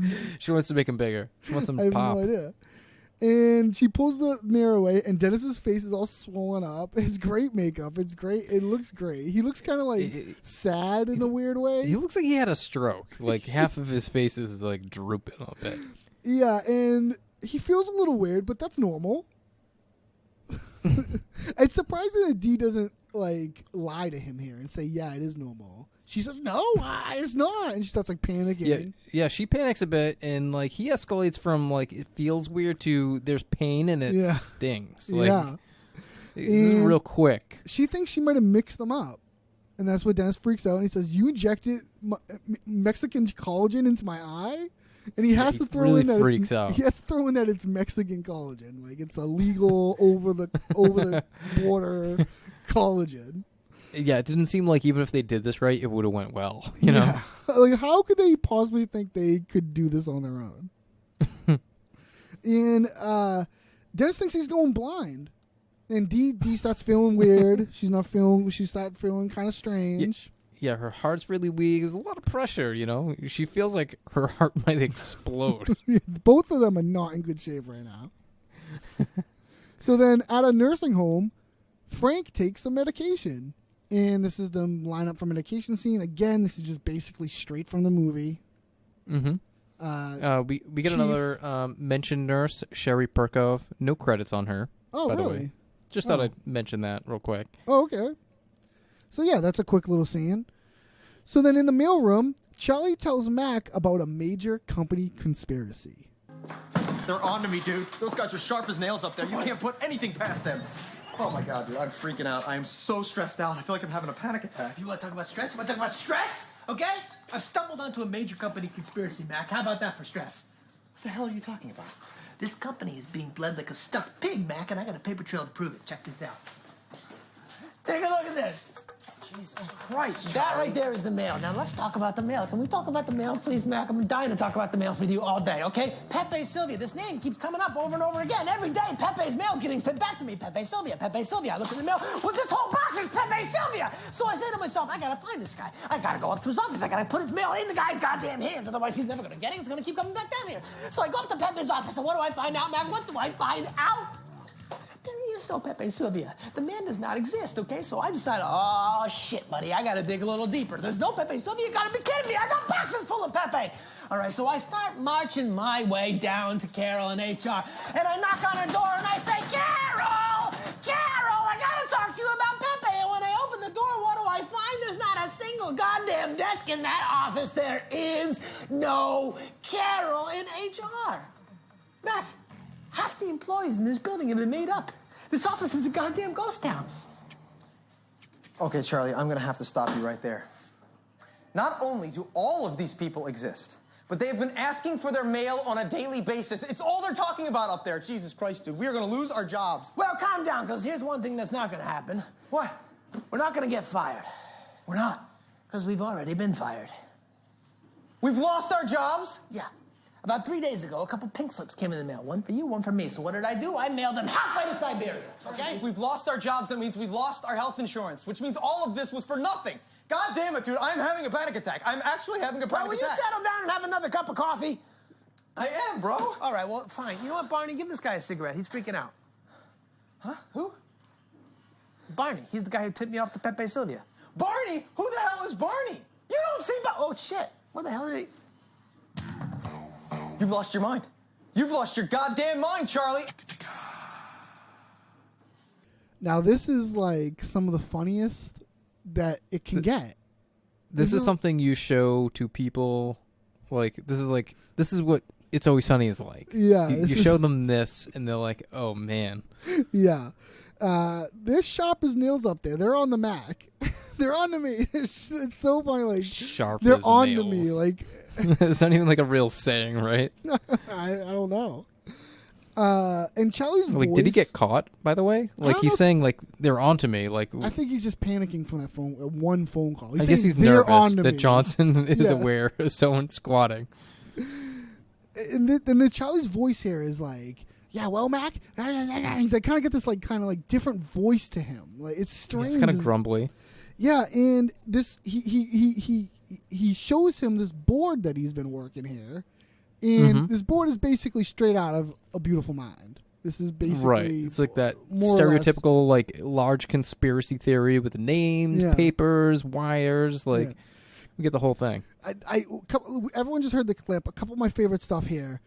Can we talk about the mail? I've been dying to talk about the mail. and Russ, now this is not my. Also, I just love the little addition of him smoking while he's doing this, having the cigarette. Yes. It's perfect. This is not my realization. This is something I saw online. Okay. But the Pepe Sylvia, they say, is because he keeps seeing Pennsylvania, where they are from. The return addresses and the addresses all have Pennsylvania in it. So he keeps seeing Pepe Sylvia. But it's just Pennsylvania because that's where they are. So Right. that's where his illiteracy. That's interesting. That's where his Yeah, illiteracy yeah. kicks in. He doesn't like really like do the words right. So that's where I was he wondering gets how this he was whole- even doing this at all. Because, Yeah, like, I know. But isn't that interesting that it's Pennsylvania? Pepe right. And Sylvia? obviously, he can't find that because, like, it's Yeah, not and that's even why a- he's like, again, another one of my favorite lines is, I got boxes full of Pepe. Like, that's why he has so much Pepe Sylvia, because that's the address that's on them all. Well, how do we explain Carol based on that? Well, that I don't know, because he's going to march, he marched his way down the Carol, he's not. I like we almost get kind of like a theatrical like third person pan over, like, because we're looking at the board that says Pepe Sylvia. There's I a got boxes full of Pepe. Yeah, there's then a we look second at like board. knock on the door to Carol. Like it's Yeah, a like second that's cool because I board. didn't see that coming like the first time, and it kind of like opens things up, and it's like, whoa, this guy's mad. Oh yeah, it's so funny. Yeah, and you know what he finds? There's no Carol in HR. the way his voice, the way he's saying this. Yeah, There is no Carol. half the people in this company are made up. It's a goddamn ghost town. Now, Mac's like response to this is so funny. I know. This Katie, fiance Katie said this is her favorite line. Is Mac here? Like, there's a beautiful comedic beat. We pause. Mm-hmm. Not only do all these people exist, but they've been asking them for their mail on a daily basis. That's all they're talking about there. Jesus Christ, we're going to lose our jobs. Now, this is so funny because, like, it is like the perfect thing you could say after this crazy rant, which is this whole Yeah, rant I is know. one of my favorite things ever. Like, Carol and HR and, like, there was, like, no Pepe. So, like, what do you mean there's no Pepe? I got boxes. Like, everything about this is, like, I love every aspect about this. This is, like, I would probably say this is my second favorite monologue of Always Of all Sunny. time. Yeah. My first favorite monologue, of course, is Dennis. Oh, I know. Full penetration, smells crime. Crime, that to penetration, me is like one of the crime. funniest things I've ever heard. Full penetration. But this is a close second. This is incredibly acted, and they're long takes, and they keep cutting to Mac's reaction, and Mac has this like shocked look on his face. And he's like kind of like into it, like when he's like, "I went up to Carol. You know what I found?" They show Mac, and he's like, "What?" You know what I found? He's like shaking his head, like waiting for the response. Like, Eh, you know what? Well, now that you said that, like the Pennsylvania thing, which is like obviously could be true considering he's an illiterate and he's just trying to make sense of whatever he's looking at. But Mac kind of just confirms that not only do all these people exist, but they've been asking for the mail on a daily basis. Well, like, so yeah. does Pepe Sylvia exist? I think that Mac wouldn't know necessarily if Pepe Sylvia exists, but he's basically saying like, No one's up there getting there's their mail. there's no conspiracy going on. Like, there's people up there and they're asking for their mail. You know what I mean? Like, Yeah. this building isn't empty. You know what I mean? Right. Like, he's basically saying like he doesn't know specifically that these people exist, but he's just saying in general all these people exist. You know, Right. and that like you said, that's what he says. Then he's going, oh my goodness, we're gonna get fired. Well, they're not gonna get fired because they've already been fired. That's such a Well, for a second, like Mac comes out. Oh, we're not getting fired. yeah. Like, Yeah. well, we've already been fired. Because Charlie's caught a couple pink slips 3 days ago, and he mailed them halfway to Siberia. So where is that exactly? I have no idea what that means. I have no idea. And if you notice, Charlie's like eyes are like kind of red. Like, he looks like he hasn't slept and stuff. Like, the makeup's Yeah. good. Like, Charlie looks all frazzled. And he tells his friend Barney to give Mac a cigarette so he can calm down. Yeah, And because it's- Mac is having a panic attack at this point. And he's Yeah. like, who are you talking to? Yeah, no, yeah. So he's like, Barney, the guy who tipped me off, Pepe Sylvia. And he looks, and Barney's gone. But we do see a guy standing in a trench coat with a hat. Yeah. Like we see, a guy, and He's he got pulls like out that a noirish detective type look. and he pulls out a cigarette. Now this guy looks like the character from A Beautiful Mind, which spoiler alert: the character in A Beautiful Mind hallucinates a character that is like a government official who tips him off to some conspiracy in the same exact way. This is basically another straight parody of A Beautiful Mind. A Beautiful Mind also has he has another hallucination about like a young little girl, and he doesn't put it together that this young girl doesn't age. And this guy's like supposed to be brilliant, but like he's Yeah. hallucinating this little girl, and this little girl never ages. And like he finally like that puts things in perspective at the end. Like, oh, I've never seen this girl age. Yeah, oh, yeah, Ray kind of realizes. Yeah. Well, Charlie realizes here, because he just disappears, he's not there anymore. And we also should say that during this whole rant, I mean, everyone just heard it, but De Bao Bao was playing. Oh yeah, that's right. They're And we get playing to end on that like nice like beat Yeah. where Charlie's like looking up like Because there's what no music. is Yeah, the happening? music kind of stops, and he looks like at Mac, and it goes, kind of ends on like the thing. Like, it's very cool. It ends on a cool beat. I like Yeah. it. And I wish Barney was credited. It's like it's weird that he's referred to. He's like but he doesn't have any lines. I think it's the lines. I know it's a line thing, but like he is like a fixture in that scene. Like Yeah. he kind of becomes like the punchline. So then over at the Kensington Free Clinic, Mac, Charlie, Dee, and Dennis are in the waiting room. And we see Kensington Clinic is getting a lot of action this getting a season. lot of play. And I have an email later on from the Philly guys that's going to clear up some Kensington stuff. Oh, good. You know what? Because I have a lot of sores and I need to get my meds. So We first see Charlie and Mac, and Charlie's still going through the mail. This is a quick little scene. They pan over that Dennis and Dee are also there. And they're all trying to get help for their various issues. I guess Mac is a panic attack. Charlie's Charlie's a like psychotic legally insane. a He still has psychotic- mail that he's sorting through, and Yeah. like Max slams it on the ground. Charlie would be, I guess, a psychotic break, and then Dee has bowel issues because she's like sitting For there, sure. like, hunched over, her legs are crossed, and obviously Dennis has collagen in his face. So Yeah, he can't even. He's blind at this point. So then back at the mental health facility, Frank escapes with the help of Chief. And I mean, there's not much to say about this. He wakes up, he calls Chief Tonto racistly. And Yep. Let me just give his credits real quick because Yeah, let this me is get where Chief- I put in the notes his credits. Native yeah. American is what his name is, I guess, but we do call him Chief. His name is Tim Sampson. He's from Okmulgee, Oklahoma. He was in War Party, A Climate for Killing, Tales from the Crypt, Spaced, CSI Miami, and Grimm. yeah, and so he like has him come over, pull out the water fountain. This is what happens in the movie. Smashes, you hear the music, Frank runs off. I think the only thing we're missing, I don't know, do you like this Frank storyline? Like, it's No, it's kind of dull, but like I also didn't see One Who Flew Over the Cuckoo Nest, Yeah. and I don't know. Doesn't mean anything to me necessarily, yeah. but it's you good. know. I mean, it's good. I like the care Is it that good? I like the care that they went through to really make this a parody. Right. You know what I think is missing from the end of this though is when he smashed it, he should be running out in his gown with his ass out. No? Oh, yeah. You're right. You're 100% right. We need that third ass. Yeah, you gotta let his ass breathe. We need the third beat. Yeah. His ass climbing out the window, that would have been hilarious. So yeah, I mean, then the chief breaks the window open and Frank runs. Frank is like, "Come on, come with me, come with me." At Yeah, first, he tries to free him. He's Yeah. like, come with me. I But, mean, not yeah. that that guy's like in jail, but or that you he know. wants to go. Yeah. Yeah. And Frank jumps out and runs, and as he's running away, we're getting the credits and we're getting the music, and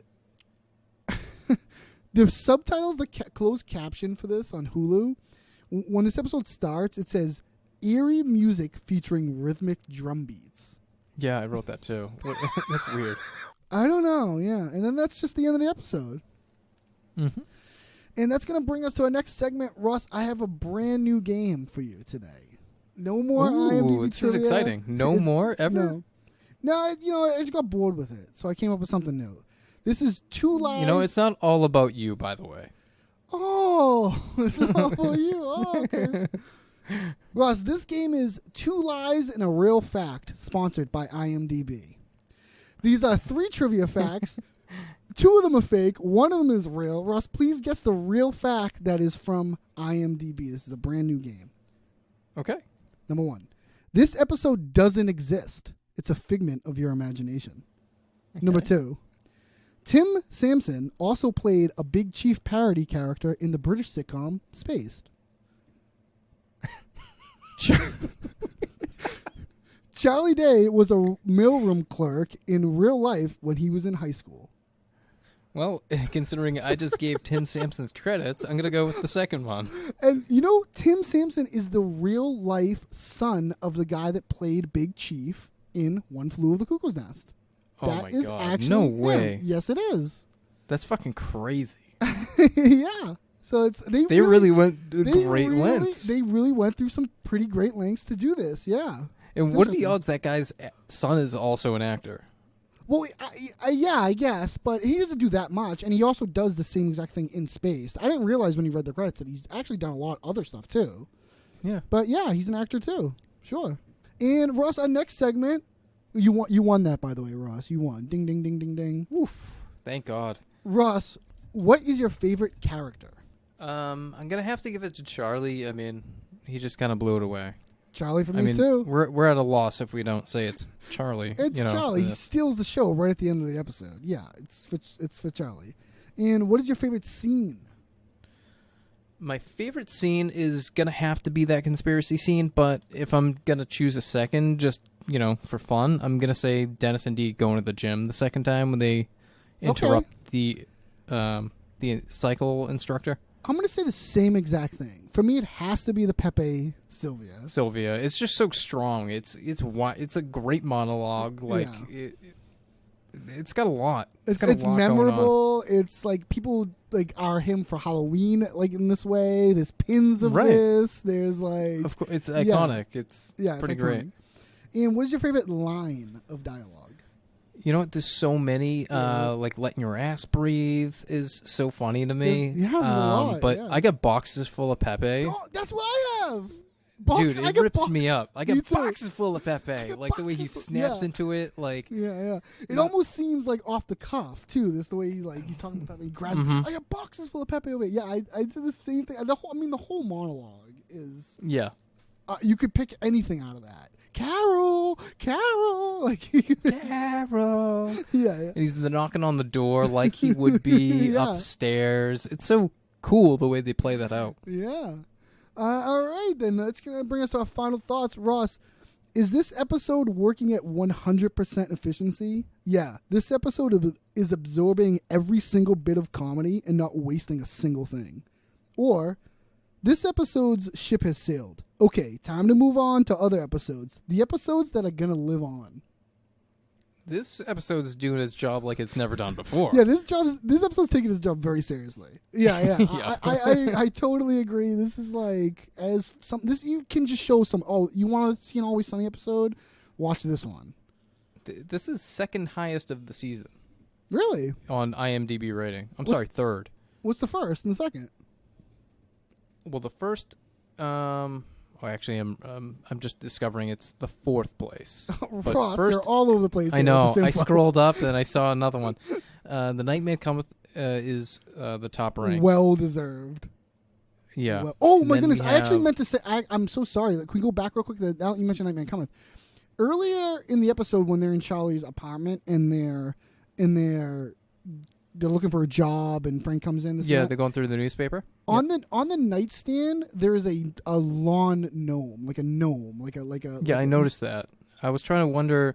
I was wondering whose apartment they were in because of that Ross. specific feature. Okay, I want you to remember that gnome for the Nightman Cometh. I already sent you a picture of something that's in the Nightman Cometh that is mind blowing. Keep in mind this gnome too. This is the Nightman Cometh has some crazy Easter eggs. It's so good. But go ahead. Mac and Charlie Die Part 1 is another, that's a 9.0. A 9.1 would be The Gang Solves the Gax Crisis. I mean, these are all great. Yeah, I know.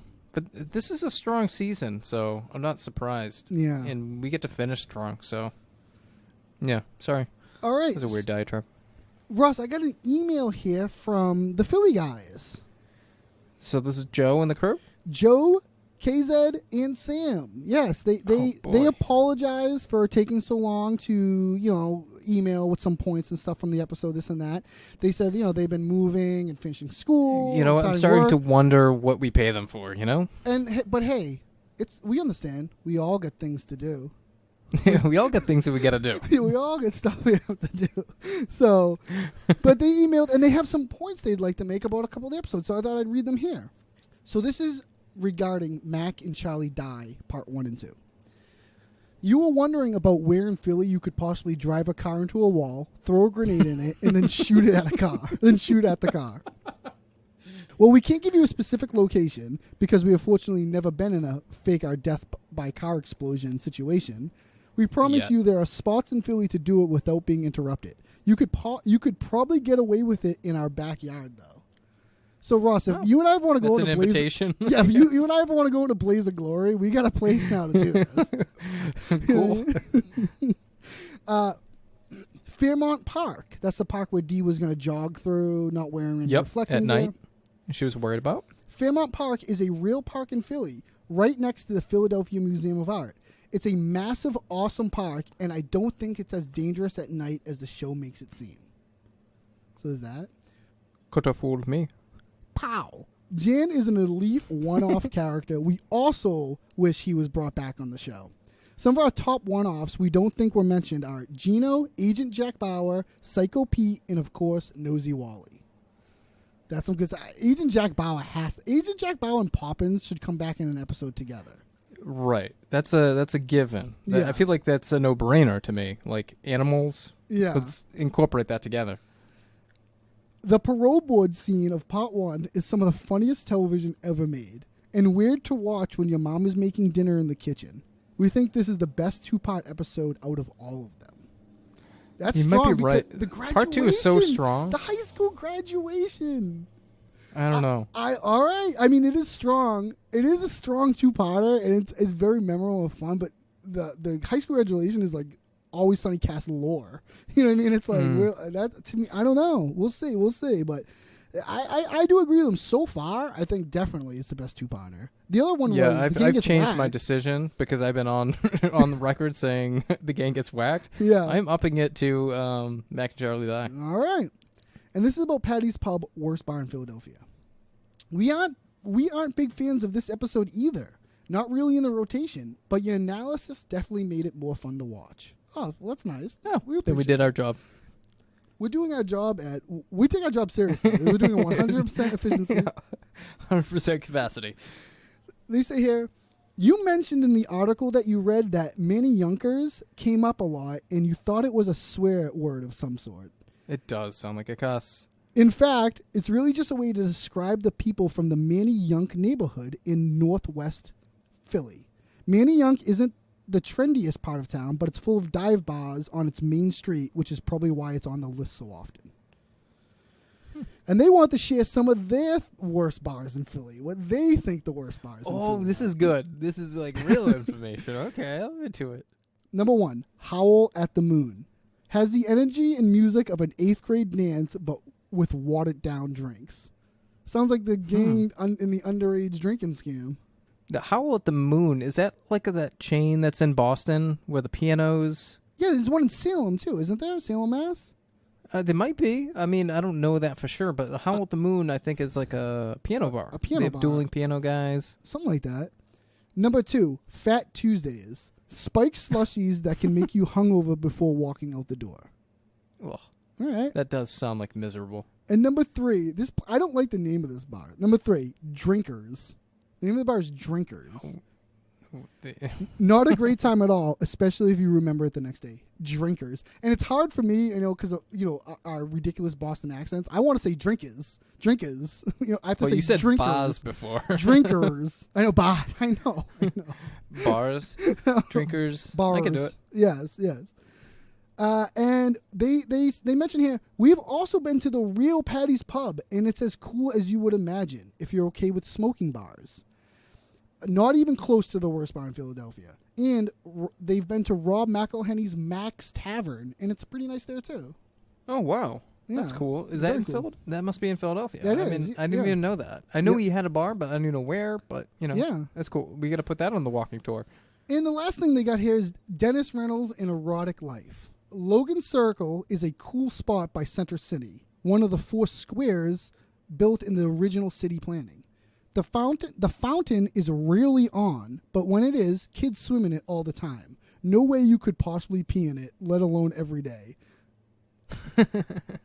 Kensington is dubbed as one of the worst neighborhoods in Philly. Years back, it had an awful heroin and crime problem. I would not want my passed out body laying all night in front of a rehab center there. So so Kensington is a real kind of like, that's like a... I mean, I've never been there, but I go on the record saying the same thing. I don't want my passed out body just outside want it- on the sidewalk all I'll night. I'll tell you, I don't want it anywhere. Good neighborhood, bad neighborhood. I don't want it anywhere. And they close out here by saying, they're looking forward to some of the stuff that's coming up. And they say that the next episode, The Gang Cracks the Liberty Bell, they think is an underrated episode and one of their favorites. And I got to say, I agree. I agree. I see a lot of hate on The Gang Cracks the Liberty Bell, and I just watched it maybe last week, and I thought, no, I think everyone's wrong. That brings us, I guess, to the thing here. Ross, what are we doing next episode? All right, well, next episode is Season 4, Episode 11, The Gang Cracks the Liberty Bell. And what can we expect in this episode? Right away, I gotta say my favorite thing right away is like when I think about this episode, I usually don't like episodes that break the format, really. Mm-hmm. Okay. But like like a Simpsons episode that's like Lisa's wedding in the future or something. Those are never usually my favorite episodes. Okay. But this episode is so funny, and Dennis doing the British fop, yes, like yes, that thing. but his character would do that. I mean, Dude. like if he's higher status than the rest of the gang, he Yeah. would be doing that. See, that alone makes And the this name adaptations, like Yeah. Franklin and Charles, like it's awesome. And just the Dennis alone in this episode makes this entire episode for me. But what can we expect? We can expect Rickety Cricket coming back, General Cricket. We can expect Mac having a whistle Yeah, noise as a talking. we can expect some pumpkin, a pumpkin featuring Yep, prominently. and some animal skins or whatever. we can almost guarantee this nothing to do with cracking the Liberty Bell. We can almost guarantee that the Liberty Bell gets cracked barely in this episode. That's You've another yet to thing. crack into the Liberty Bell by the end of the episode. We can expect some wigs, Yeah, some wigs. some nice wigs and powder. We can expect some tarred and feathered. We can expect Mac trying to play both sides. Yeah, it's true. Yeah, it's true. We can expect some revolutionaries talking about surrender, perhaps. Dennis in this episode. But yeah, won't you everyone join us next episode for that? This episode, I'm very, very looking forward to talking about this episode. Yeah, I'm I looking love forward it. to this, putting Yeah. it under the lens this Yeah, time. it's it's the first episode of Always Sunny that breaks the format and gets really wild. I think it's important that they do it this early Yeah. because like it sets up things that they can do in the future. Like I don't know if you remember like X-Files, but around this season in the X-Files, they start to do like some abstract things that kind of allow them to break the format, and I think they're following the same. Yeah, I agree. I totally agree. Like it's and like I said, I typically don't love it when it gets like too wild because like in the reality of this episode, they're not them. They're like there's something they're just telling a story of that's like not even real. But I don't know. It's just like so fun. It's incredible how they do it. The one to one. The like the way they act. it's consistent. Like the way they act is so Yeah. consistent. It's like you could just put them in any time frame and they would act like ridiculous. Oh, it's perfect.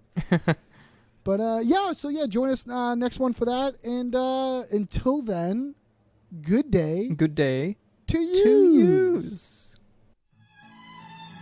Always Sunnycast is not endorsed or affiliated with Always Sunny in Philadelphia, the FXX Network, or Philadelphia.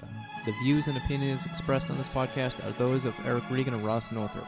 Email thoughts, questions, suggestions, corrections, or things we just plain forgot to alwayssunnycastpod@gmail.com. And if you have a moment, please rate, subscribe, and review the podcast. And as always, thanks for listening, you jabronis. Hey yo, and welcome to the Always Sunny Cast. I'm your co-host Eric, And I'm co-host Ross. and this is the pod. Oh, fuck. I'm gonna do the whole thing again. I'm all fucked up. You look like you fall over. I just took way too big of it. I was trying to make the sound, you know what I mean? I was trying to like do Yeah. it so the sound. You know they have like sounds like that. You could have just used. I could have, yeah, I definitely could have.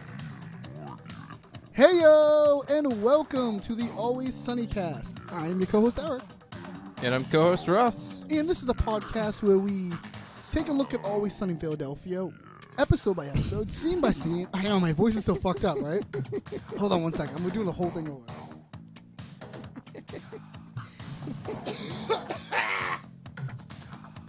This whole thing. This will be all after the credits. This whole us keep trying to do it. Us, don't drag me into this. Are you good?